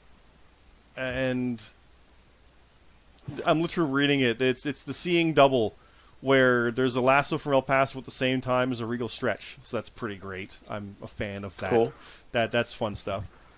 We do have Jay Dionio and Orstrella. They have history going back to Extreme Rules, so there's been a feud going there. That's been getting crazy. Mostep getting revenge with a big elbow drop and getting back to the tag title, top lock title contention. And then the two champions that lost, Woody, like you said, it was Vitamin Yes and Cam Popplestone. And they had a strong match, it says here. And that's already a good turnaround for Cam getting that win back. Any comments there? No. And Lee, you're good? Yeah, I'm good. Cool. We have best of 5, Finn and Ash, 2-0. It looked like he was going to sneak it out, but Number 3 of the matches is going to be at Hell in a Cell, and that could just be it. Or the comeback starts there. So I don't know what to make of that. That's a ways out, but a lot of momentum going into that with 2-0, obviously. We have Redhead with everything falling apart for her. Because Jonathan C.T. Martin and Junction walked out on her and went and teamed up with Adinex, who, if I'm correct, got taken out during the whole original brawl of stuff where Lee and I came to the Solutions aid, or you came to our aid. Because the Crimson Cyborg got taken out, and Adinex got taken out. Things were just getting crazy there for a couple bits in a row. So Yeah. they kind of turned their back on her and left her on her own. So interesting stuff happening there before her match. It is. I don't know how much of it I buy, like storyline-wise, but we'll see. Okay. Well, because they're on the UVA side, right? So Yeah. it could all be a ruse. It could just be just a big misdirect to get kind of pieces in motion, see what's going on. I wouldn't put it past any of them, honestly. Mm-hmm. I could definitely see something like that happening. Next up was Hero and Bionic Knee. Now you were talking about that one a bit because Bionic Knee is just going crazy. Because if I understand correctly, this team broke up because one was fed up with the other. That was it. One broke up. So I think Hero at first attacked Knee because Hero wanted to bring out the ruthlessness in Knee and was like, And did. "Oh, he's like, I thought you could do better, yada yada." And it was kind of like the other turn where it looked like Hero turned heel, but he was actually still a face. But then he was like, fuck that, and then he beat the shit out of Hero. Well, shit, Hero. Your plan worked because Woody's world champ and you're just jobbing out on every show. So. Yeah, you created a monster, but it doesn't benefit you in any way. So next up we have the Ultra-Violent Championship in the write-up here. Tom was the second person ever to win 2 titles. 2 different titles, because he won the Ultra-Violent title. And lost it the next night, because Peanut took care of him. And it even says here this is Peanut's second title shot. So that's interesting. And he just left him laying. It's interesting to see in this whole war situation someone come in unaffiliated and just beat someone and take a title out. That's interesting. That's I mean, I'm not going to say that that's kind of what I want to do, but that is kind of what I want to do. I just have to live through it. But that's awesome. That's a good turnaround for that. And literally, Peanut is my bitch main evented against Peanut at the very first event, and now here is Ultra-Violent champion. So that's just cool. I like seeing people like that be able to turn that around and get the opportunity. That's always fun. I hope Peanut holds on to it for a little while. Well, I don't know any titles being defended at All In aside from Road Warrior, so we'll have to see what goes. No, I think that's the only one. Yeah, because Road Warrior is every show. So yeah. Yeah. All right. So next up, oh look, it's the Outsiders versus the UVC. So, Lee and I, like I said, we're a tandem, we're a team, we got this. But I went solo a little bit with the different music change and the different mentality. We're still a team, but I didn't tell Lee any of this. So, legit, he was kind of like, oh, even in the write-up, he was like, what the hell's he doing? So Lee came out for the match, and then I came out with the music change, and we had our match last night. And then here it happens again, except I got speared off the stage as I came out, which was smart, because Lee's in the ring, way over there, and can't do anything to stop it, as I get speared into audio equipment. And then get sidelined when he comes up to help. So that is really how our match started. It looked good at the beginning, and then, oh no, stop, please stop.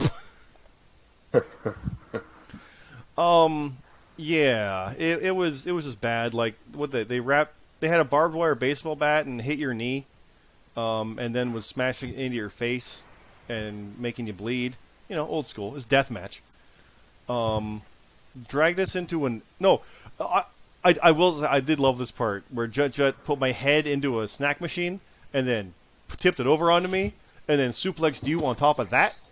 I'm like, that's indignant. That's what. Fuck. They kicked me And then I into an think it's- elevator at one point. Yeah, into an elevator, and then beat our ass in there. And no, kind of waited with the nice music playing. That was a fun comedy bit during this insanity. And then dragged us out. That's where I threw gravel into his face. My offensive move. I went for a clothesline. My other offensive move, and missed, and got super kicked. The Outsiders' offensive moves have now been completed for this match. It was that bad. We got squashed by like 102. And then, well, they literally had us down, pulled up a car, eeny, meeny, miny, mode, picked you, tied you to the hood of a car, and then literally made me watch as they did a car crash off of the parking structure, and off you go with the two cars, and they exploded down there in a Halloween Havoc monster truck situation that was what they wanted it to be. And this is, this is after I'm like, no, stop. I'm like begging them to not, be murderous assholes. And Lee, to his credit, was screaming, fuck that, fuck the Ultraviolet Connection, and fuck the Ultraviolet Alliance. Yeah, damn right. But then they drove him off kind of a roof situation, and because I said, okay, stop, you win, you have the match. And then they killed Lee. Or so we see. Like, there's no body, but he fucking died. Like,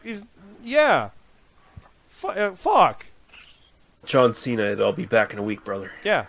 So, I get to watch that, and the camera lingers on me watching the fire burn, and with this disturbed, lost look. So, hey, remember when I was like, Woody, you took my title, and you took away my national pride, and I have nothing left to lose. Fuckers killed Lee. Now I've got nothing left to lose. So, your character's seen some shit. Yeah, no. And I've said this before, but I don't want to lose. But if I do, oh man, the story's amazing. Jesus fuck. You're fucked, Bomber. I'm just saying. Yeah, no, because now it's like, why would I stop? I don't care about wins anymore. I will say I did have ideas for some stuff going with All In and all that, but when I told Bomber kind of what was going on, he's like, no, you're not going to want to do any of that. Don't worry. Like, it's very much this. Okay. No problem. I trust you. So I know where things are going, and I've got plans for stuff, but yeah, it even kind of left it like, will Scott be at the next one? I've said this before, of course I will. But how? So, yeah. When that match gets announced, the All-In match is going to be interesting when it gets announced, because it's going to be like, what the fuck? And my opponent knows what the plan is. We have a plan, so it's going to be fun. But, we'll get to Lee last. Woody, what do you think of this going in? Well, it's kind of crazy how much your character can develop from this. Like you said, from the Canadian Championship, and it's like, well, nothing else to lose, but then you did lose Lee, and it's like, well, where does your character go from here? Do you try to get revenge? Do you just not give a fuck anymore? Well, because it could have been great after Slammiversary if I had the Canadian title and we're going strong, going after tag titles and whatnot, and like the war is happening and everyone's trying to get Lee and I on their side, but fuck the UVA, and okay, you guys are all right, but we're not on any side. Screw both of you guys. But this is different. This is like, we're literally casualties of war at this. Like, we tried to go alone, and it didn't work. That's kind of amazing storyline-wise. Like, I would never have thought of this going in long-term for what it could have been. So I like that aspect of it. Yeah, that's what I like as well. Like, there's lots of things I don't have planned, but then they just happen, and then they get my gears rolling. It's like, you're world champion now because of that. Yeah, it's just like, it wasn't planned at all. That was like last second. It's like, oh, okay, well, let's do that then. And I thought of this too, Woody. You literally took the path I wanted, because I came out ready to defend my Canadian title, had legit Boss in the stands, pointed up at her saying, I want that belt. You beat me, take my title, and then cash in Money in the Bank to beat Boss for the belt.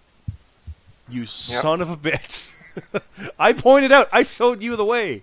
So, yeah, it's pretty great. Now, here's the fun part that I love about all this, is that I like the idea that this might have been too much for even some members of the UVA to like, oh, God, what have you done? That's the Outsiders. What's wrong with you people?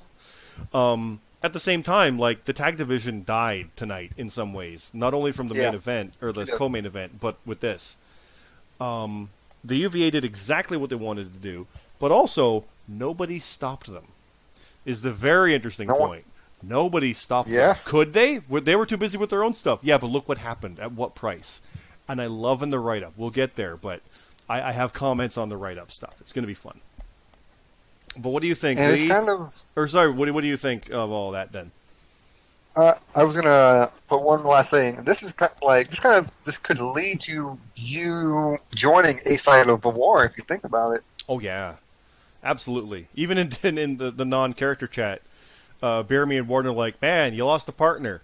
Maybe you need 5 more. Yeah, we'll see. Honestly, like this is.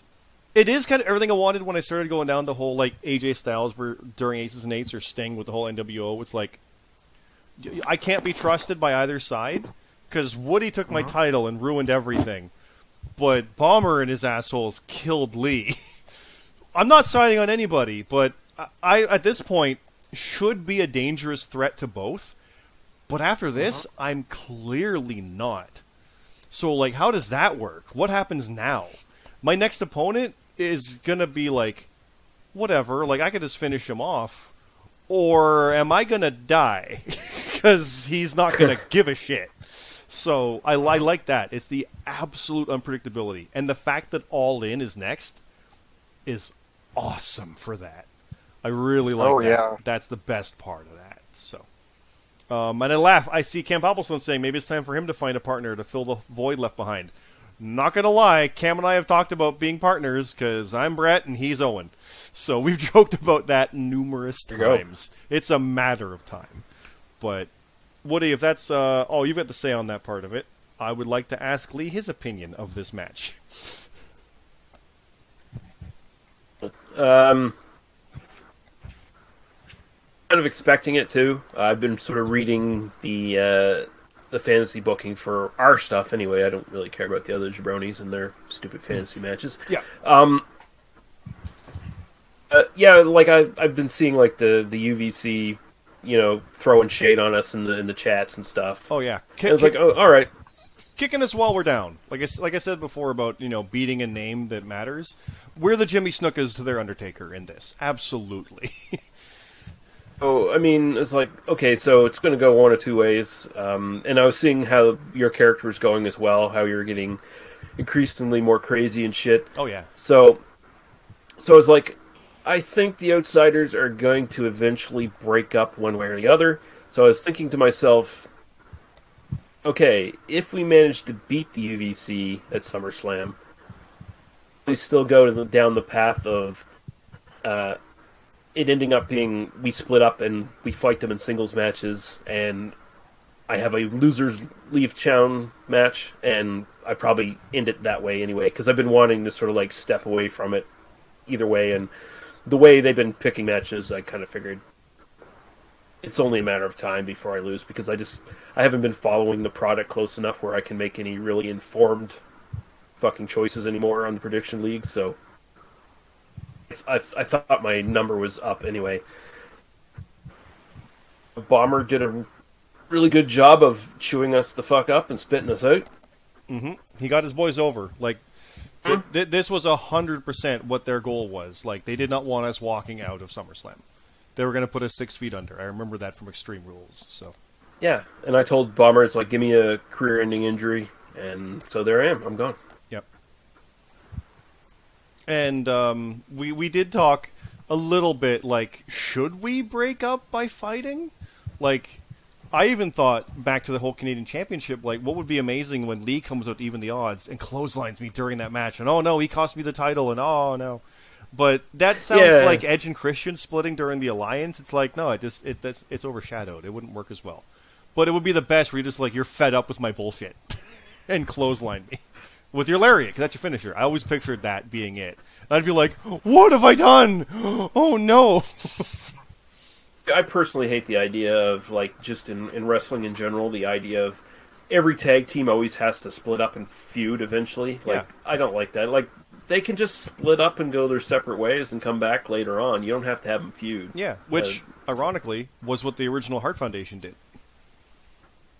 Back when they split up after being the tag champs, way back when, they just weren't together, and then they were again.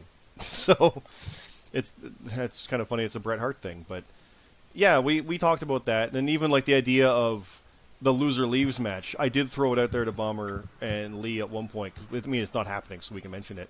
What if it was Bomber making it be me versus Lee? Like, you have to fight each other, and that kind of thing, like that. And the whole idea, same as AHMF versus Solution. Like, what if that was it?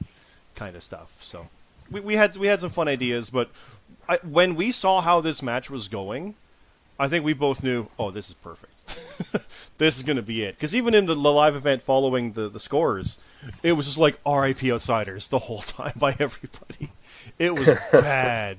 It was kind of hilarious. Like, I've never wanted to lose so much than this. I'm like, oh, get 100, get 100. Yeah, they got 100. Oh, fuck. Yeah, it's nuts.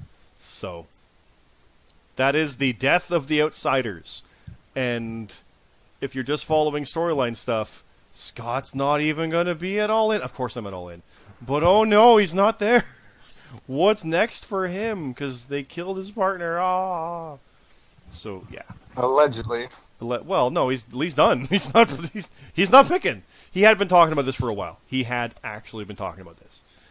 This was, God, what, like 3 or 4 months now almost? It seems like. Just kind of like, I don't know, something around those. Maybe. And then this got stronger here and there, so. Oh, GMSG just said, is it bad that your tag team partner died the same week Brett's actual partner died in real life? It's like, oh, shit. Damn it, Lee, you killed Jim Neidhart. Or Jim Neidhart killed you. Well, one or the other. But yeah, no, this was kind of in the cards for a bit, so. But, yeah, that is the end of the Outsiders. The Solution can never beat us again. So, sorry, guys. Yeah, they can never beat us. Sorry, Solution, you suck. No, team, no chance. You can't get your win back. Fuck that. And really, UVA, you would never want to face us again because you can't beat us by more than 100. I mean, I don't think that's mathematically possible. If I'm correct, this is the worst loss by anybody in the history of the JRPL. Well, it was like Jake the Snake being destroyed by the Undertaker. It was like that bad. Like, I told Bomber, we're fighting for our lives. And with the way the characters are and the way things are going, everything just kind of fell into place. And again, we couldn't have done long-term planning for this. If we had, we'd be proud by it being pulled off. But we didn't. It just is what it is. So yeah, that's that one. Moving on. We still have the Tournament of Death finals. Cross versus Bomber in the goddamn match of the night. Hell in a Cell. Frickin' Bomber wins it. Like, what? No. God damn it. Yeah. I was kind of hoping for the feel-good moment of Cross, but damn Bomber always had to take that away from everyone. What's interesting, though, is that Cross changed things up. Because Cross's pick base is Finn Balor. So we have the Demon Cross coming out. Which, yes, absolutely. Whoever had Finn Balor pick, fuck yeah, doing a demon gimmick. That's fantastic. I am all for that. Go fuck up Bomber. Go, get him. Do it. The darkness is here. So that's pretty great. I'm happy about that. God damn it, Bomber. Winning another title. Son of a bitch. That's almost like he's the booker putting himself over. Yeah. Yeah. He wasn't, I was GM at the time. I was GM at the time when I put him in this, so. Yeah, old Bomber here fucking Vern Gagneing himself into fucking titles and shit. Yes, but it is also Woody's fault. He was the booker at the time, so it's still the booker who did it. Woody, it's all your fault. Okay, so Greg Gagne and Vern Gagne teamed up. What can we do? Yeah, exactly. Yeah, Bomber's told me what to do. That's what happened. Okay, the top block title, Banksy, and Victory Green. So I'm reading everything here, and it looks like just 7 minutes, and it was it. But Banksy, he pulled a Bret Hart. He started wrecking stuff at ringside and going nuts. So I like that. Banksy, like he kept getting screwed over. It's not working for him. So he's got to change things up. So I'm all for that. That's a good way to do it. That's another way, like, to do character change and development. It's nothing to the level of what I've got. Of my partner died, but no, he's like, I'm fed up with this. I'm gonna start going nuts. I'm like, cool. That's good. I like that. That's good stuff. I enjoy that. Like I said, reading the other character chat, I read all that. It's entertaining stuff. Granted, I read it quick and I'll skim it, but it's like, oh, what's going on over here?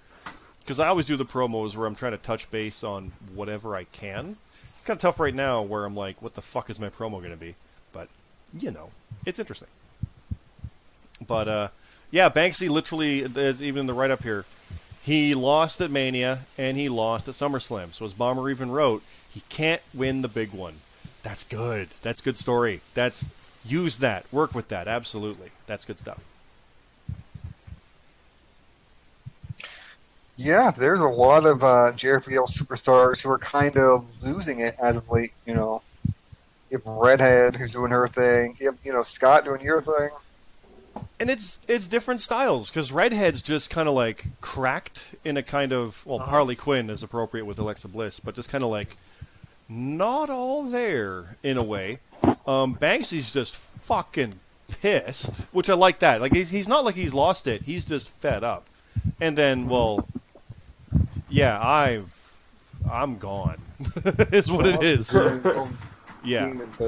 Yeah, and cross with the demon thing. Yeah, it's some interesting stuff. Speaking of the cross thing, I don't even think we mentioned that Cam came into the match at the end. I did not. That's right. Yeah, Cam was the one who actually got all that happening. That's right. Yeah, he was trying to go over Bomber, and then he thought that, Cross was being all, like, friendly, and then Cross was like, hey, guess what? And then it was all demon. It's like, oh, okay. Yeah. No, Cross and Cam and Bomber have some stuff going, so that's some fun, interesting stuff there, for sure. So now we have the tag title match. I'll let you jump on this one, Woody, being the Solution members for this. So we had the Solution, which was Beery Jesus and the Warden versus AHMF, which was GMSG and Tigress. And, not only were the titles on the line, but you also had the stipulation that the losing team couldn't team for an entire year. And you have to keep in mind, you also had the added pressure that you might get cashed in on by Money in the Bank, which didn't happen. Mm-hmm. But the score was 152 to 144, and AHMF, Spring Tigers, and the GMSG cannot team for an entire year.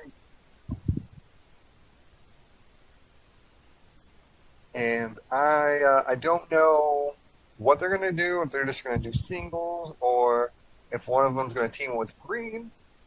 But it's just like, the tag division now is just dwindling more and more and more. And I don't know where that division's going to go. I don't know which team's going to take it off the Solution. I'm just, like, this whole thing's just really confusing right now. But that's a good thing, though, so. When part of it, too, was these guys have just been at the top of the division with Lee and I for the longest time. And they've been bouncing off each other for a long time. And they're legitimately tired of facing each other all the time. So this is one way to kind of mix it up and make sure it can't happen. It's also Storyline Bomber making sure the two teams, like one of the teams is damaged forever kind of thing. But no, going in, like the tag division was breaking because we had Hero and Knee, just like they exploded, Imperium exploded. And then this forced the hand of one of it, so he's kind of capitalizing on the fact that the tag division is dying. And then literally Lee and I, that was not part of it, but I even said in one of my promos, it's like, more teams will end and it'll be one of you. Well, it was us. But there's definitely good storyline going on with that fun stuff. But yeah, this match was interesting because Lily and Buck did come out. They didn't cash, but they did come out. They were there. They probably should have cashed in, but I don't know. It's interesting because I did comment that if the UVC goes after Solution, it is definitely a threat. But they're like, we beat them before. It's like, yeah, but not these guys. No, No, not this UBC. This is you got to put these guys over because if this happens, you're fucked. Like like 2 cars off a parking garage in flames, fucked. That was too specific. I'm sorry. But yeah, so there was a cool moment though because all the teams, like Curtin called it, they had a big hug. So it's not like they drove them apart. It's just those guys can't tag anymore. They're still all part of the global solution. So. And speaking of the global solution, Woody won the goddamn world title. So, Legit Boss did her thing, came out there, fighting champion for this one, and Woody won it by a point. Still bandaged from his piranha bullshit from the night before. Can't forget that. Now, at ringside was Crimson Cyborg, who was the first one injured during all of this stuff. He was injured and taken out of the Canadian title match. You took his Money in the Bank contract, which was how this war started, because that attack happened and we jumped out to help as well. He's there at ringside, so it's amazing how things have fallen, where he was taken out completely, gone for months, and is there at ringside watching the main event at SummerSlam and a world title while I'm on the roof watching Lee Byrne. Things change, man. Things change. Yeah. It was my idea to have Cyborg there. I thought, this would really be cool to see the guy who took his briefcase and then the guy who's injured watching that match as the guy who cashed in. Mm-hmm. I thought it was like a neat little dynamic. Now, for the record, Cyborg was not a permanent leave. Like he was hoping to come back. We have no idea when, but I mean, and it might be permanent. But the intent was always to return. So that's a good return storyline to come back and be like, well, I can't get my Money in the Bank title back, but I want the world title that you have, right? So you'll be a victim of your success at that point, Woody. So there you go. But you are a bit of a bastard because you did a vertebraker neck first onto the ring apron. Ouch. Yeah. Like you're an asshole. Thought Jesus fuck, dude. It just shows how much my character hates Boss and this whole UVA.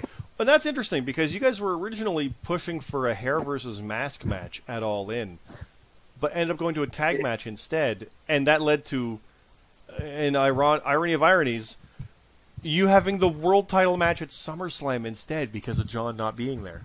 So, like, the match that you wanted, this was infinitely bigger.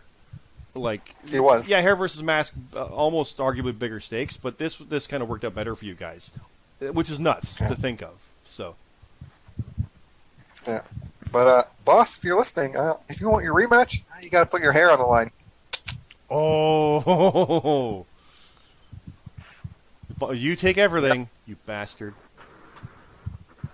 There was a lot of cool visuals in that match as well. Yes. Like at one point, I thought it would be really cool just to have like her makeup just running all down her face and mascara while I was bleeding.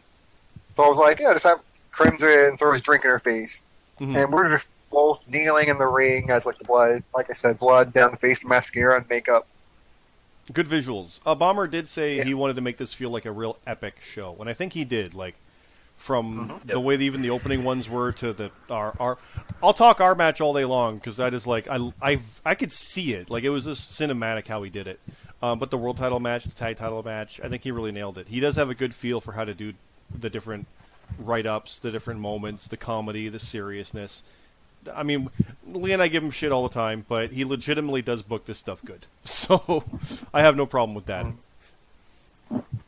I hate to say it, but Bomber's actually talented at doing this stuff. Don't let it go to your head, Bomber. I still think you're a dork, but we'll just... Oh yeah, no, that doesn't change. But credit where credit's due. And Woody,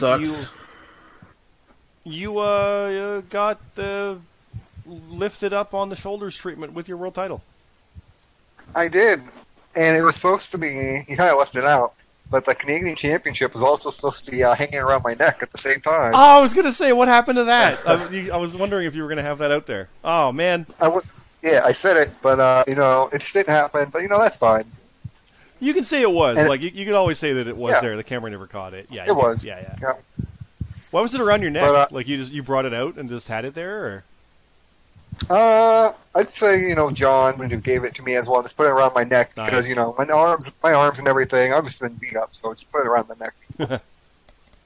And I've never been a fan of putting titles around your waist or anything, so I think I just always like have it slinged over my shoulder. Oh, really? Yeah. No, I'm all about Weirdo. title around the waist. Fuck that. Old school stuff. I hate when people carry them. Yeah. Wear belt around the waist. It's a Bret Hart thing. That's always, always, always, always. I disagree. No. I don't like how it looks. It's a belt. You Wear it around your waist. That's the motion. I never wear a belt. Ever. I was about to say, you cool can't see that I'm shaking my head. You can see that I'm shaking my head. This is live on Twitch. I was shaking my head.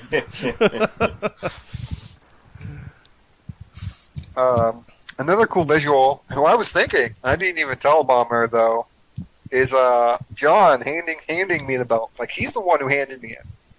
That was So cool. it's just like... Because he was supposed to be in that match, Yeah. right? Yeah, he was supposed to be in that match, so, like, the person who's held the title, like, the only other person in the solution to hold the world title is the one handing me it. No, that's pretty good. And yeah. I like at the end, too, how you're holding the title up, and Warden and Beerme have theirs, and it's redemption after not getting the world title last time, and another sweep for the solution, and the global solution gets the last laugh, the world title is back, and the balloons are falling, and puzzle pieces on them, and it's all amazing, and I immediately wrote over in chat, I'm like, yes, but at what cost? Lee's dead outside, you assholes! And, like, that whole ending sequence with, like, the balloons and everything, that was all Bomber. And I was like, yeah, that's pretty cool. Yeah, no, he wanted that big fight. It feels like Bomber was privately celebrating my death. Finally, that bastard died.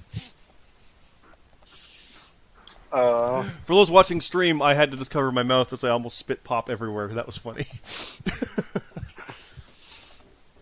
But do you think the SummerSlam was better than last year's JRPL SummerSlam? This is going to sound horrible, but it's been so long, I don't remember it as well. But yeah, I think it was. I think that one was only a couple months in. I think Bomber's kind of really found a footing. People have definite character to stuff now. Things stand out. This is going to sound silly, but it's almost like the women's division, which Lee's going to comment on great. But the idea with it is, like, there's this, 12 people that want the title, but that one's a prissy bitch that has a character. The rest don't. They're all just like, no, I want it. No, I want it. After a while, though, that one's a prissy bitch, but that one can fight you hard, and that one doesn't give a shit, and that one's this. There's character to it now, and there's things that you care about. That's what it feels like now. It's been long enough. You got people who are multiple-time champions. You got betrayals. You've got backstory just from things happening. Like, they didn't even need to write the fact that Imperium split up or that the Enigmas are fed up or whatever. The losses make that happen. You can't not get there. Same with our storyline with Lee and I. Like, we literally have lost 8 matches out of 9. So, I mean, you don't need to write anything for that. That's bad. That's really bad. So how bad do you make it? And you go down this road, because it's a death match at the end. Oh, shit. So, no, I think it's better now, just because things seem more organic. Like, when you see where things have come. I mean, with your redemption even, too, Woody. I think it's a better one, personally. Yeah, the whole redemption thing wasn't even planned. Like, I always thought about it. Like, I thought about it'd be cool if I cashed in and did another triple threat with John, just like, last year, the first ever world title match. Well, that was part of your whole storyline, too, right? Like, when you were going after Bomber and as his opponent, and this was entirely your idea, but you teaming up with me until, like, the one Ring of Honor show. Like, you watch him. I'm like, what the fuck is this all about? And you ended up becoming a good guy out of it? And going for redemption and not being as evil, and I'm like, and it leads you to the world title. That's cool. That's natural storytelling that we didn't plan for, but you'd hoped for that. So I'm glad that worked out. That's really cool. But again, I know some of the storyline would be good because if you didn't win it, that's two now. Oh, you just can't get it done. That's its own problem. I know, right? That's good too. It was just like further to set me into madness. So I'm already losing it. Like, for that death match and everything, like the piranhas setting myself on fire. Yeah, you're gonna bleed all over that world title. It's great. I am. I'm gonna bleed all over it. Make it yours. That's how you're gonna mark it. Yeah. You'll right now, you'll Brad Maddox it with your blood. Jesus. Oh God. That's wrong. I apologize. I don't apologize. So yeah, that is the last two events for It is. everything. Now, we don't have much to talk about for All In because it's literally there's like 4 matches. 5 matches. So I'll just mention them real quick here, guys. We got Vitamin Yes and Jonathan C.T. Martin. We got Queen Z and Redhead. So Redhead's looking for redemption absolutely here. Team No Chance versus The Solution. However, it's Buck N5 and Lily Pilly versus Woody and Bear Me Jesus. Warden's not involved on that one. Warden has issued an open challenge. And then we have the main event is Bomber and Ash for the title. Now that's interesting because Ash is in that best of 5 and is going after the Road Warrior title. I like that. That's a good one. That's interesting. But I want to ask Woody, why are you teaming up with Bear Me? I don't think. Yeah, I've never teamed with Bear Me, and I know it outside of kayfabe. Me and Warden and Bear Me, we're going all in, and we're like, this would be a really cool event to finally team up with Bear Me. And Warden wanted to do his own thing. He's like, yeah, Warden, you go do your own thing. We'll just have fun. Like, win or lose, it's going to be a fun event. Yeah. Now, I know Warden. One of these. I was going to say, Warden's been going after. He's wanting to do some solo stuff, too. Like, he's a victim of the tag title success. He's wanted to do some solo stuff. So, these kind of events where it's the house show type, the Ring of Honors and All In, whatever, you can do stuff on your own and, like, Slammiversary for me, right? So. You can just be silly and creative and have fun with stuff. So he's got an open challenge. He legitimately does not want to know his opponent until he reads the write-up. Like 100%. So that's fun. I like that kind of stuff. So yeah. Hey Lee, who's your opponent? Oh. Yeah, I don't have one. I was just going to say, it sounds like to me, Woody, you just want to be one of these. You don't want to be one of these jabroni champions who win one in one show and lose at the next show. You're trying to, You're doing what Boss did. That's what Boss did, right? Boss didn't defend it right away. Yeah. Yeah, she did not defend it right away. Yeah. This is a house show, so but those titles are defended in house shows. I tell you right now, if I won the world title, I'd be requesting to defend it on every show.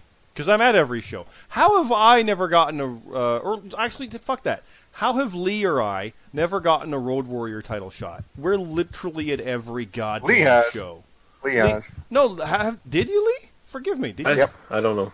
I didn't. He was in a multi-man. That doesn't count. Fuck that. No, explains it. That's a bunch of bullshit. 1-on-1. Come on.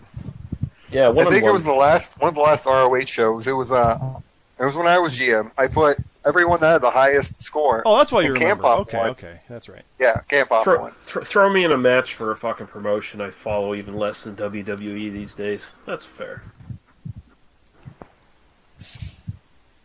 But after All In, we got Hell in a Cell, and I got a couple of matches I can announce for Hell in a Cell. That's right. Yeah, Bomber's not here. He's still probably watching Nick Aldis at a baseball field.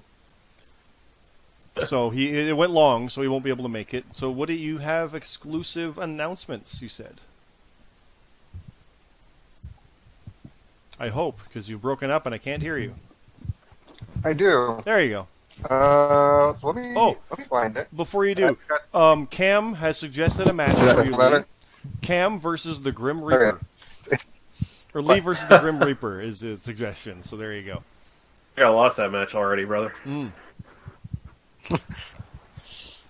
Okay. We got 3 matches. What? This is for Hell in a Cell? Yeah, this is for Hell in a Cell. We got 3 matches. I'll start from the least important to the most important.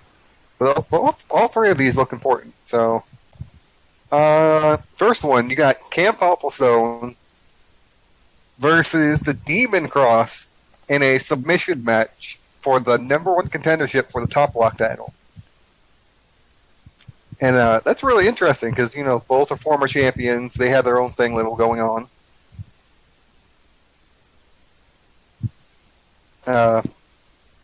Any thoughts on that?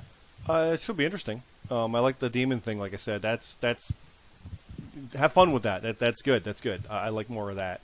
And for Cam, I know he'll take on anybody at this point. When he had his leave and he came back, best thing for him. I mean, he had a mental ACL tear, so that happens and you're good. Sorry, I had to steal that from you, but yeah. Okay, and then the next one. This one's not a surprise. You got Bomber versus Tina is my bitch in a death match for the Ultra Violent title as his Tournament of Death prize. No surprise, you got Bomber wanting to get another championship. Yep. Probably the first man to get two of them in a row. Now they hold two at the same time. He's the Road Warrior champion, but he could lose that to Ash at All In. He could. So that's possible. And let's be fair, Probably All will. In is going to be a weird goddamn card because it's got some crazy matches and booking because it's this unique. So That one's going to be the worst to predict. yeah. Yeah. Did you hear about what's main eventing that show? The actual main event? No. Yeah. No, I presumed always it was Aldis and Cody. Yeah. No. Surprisingly, it's going to be the 6-man tag.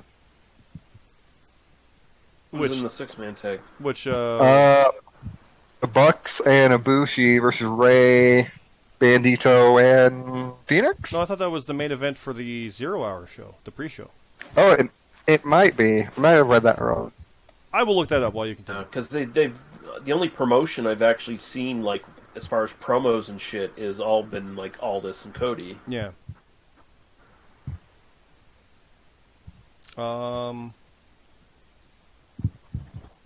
Yeah, they're not saying which one is the actual main event on Wikipedia, at least, so no thought- there.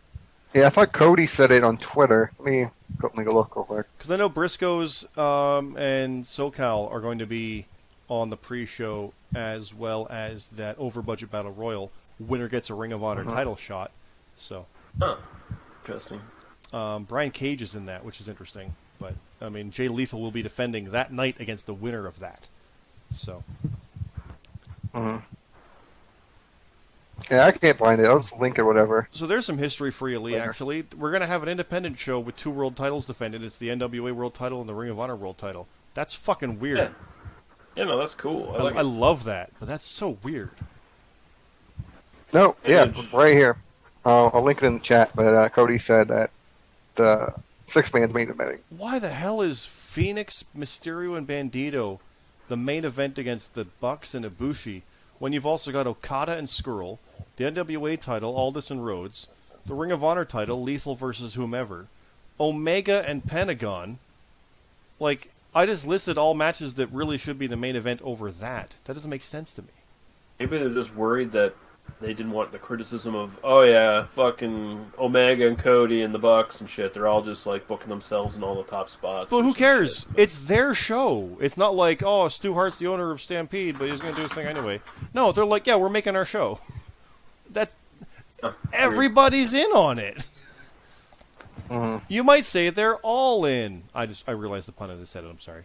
No offense to the guys in the supposed main event, but they're not exactly the top names on that card. No, nobody's going to that show for those guys. Like, most people were like, who the hell's Bandito? But to be fair, no, people are definitely going to see the Bucks and Cody. Like, that's part of it. But Okada and Skrull, Omega and Pentagon, these are legit main events in legit promotions. So I don't understand why that's not it. That's weird. Well, that's a topic for the Thursday very podcast, weird. if there ever was one. But anyway. The last match, and I think this is definitely the biggest, and it involves me directly. You're going to have Bionic Knee versus Hiroshi Moses in a Hell in a Cell match for the #1 contendership for the world title. Oh, they're going after a world title. They're going to, yeah, it's the #1 contendership for the world title. Okay. It's That it's seems like- definitely interesting. I might forgive me, guys who are listening, but that seems like a jump from where they're at to me. That didn't seem like a world title situation, but I might be mistaken on that. Hasn't Hero been choking big time the last couple matches? Why has he got a title shot? Yeah. Maybe it's going to set up like a foregone conclusion that he won't get it. But that's what I mean. Like, that doesn't seem like a world title contendership situation. Again, no disrespect to those guys, but that doesn't seem like one. I don't know. What do you think, Champ? I don't know how to feel. I really don't. I got a secondary question. How does it feel to be world champ? It feels good. I can confirm that I will not be defending a Hell in a Cell, though. Oh, really? Yeah. Okay. Well, wait, that's a WWE event. How the fuck are you not defending on it?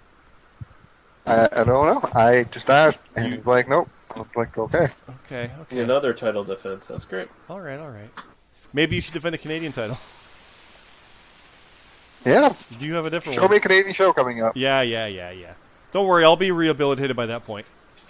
And Zombie Lee will come back. Someone will go after it. Yeah. But I don't know what to think about Knee and Hero. I mean, I'm all for it, but it seems like that would be good for any other title but the world one. Like Cross and Bomber and Cam seems like more in line for the world title to me. To be fair. Yeah, Bomber's doing his own thing.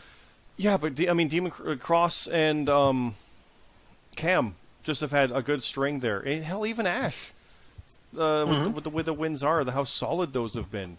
And honestly, at this point, with how strong Beerme and Warden have been, I wouldn't have a problem with that either. I'm never a fan of I am a fan of multiple champion situations, but if it's avoidable, yeah.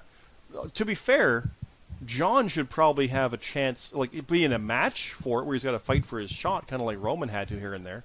But he should be involved. John versus legit boss. Yeah.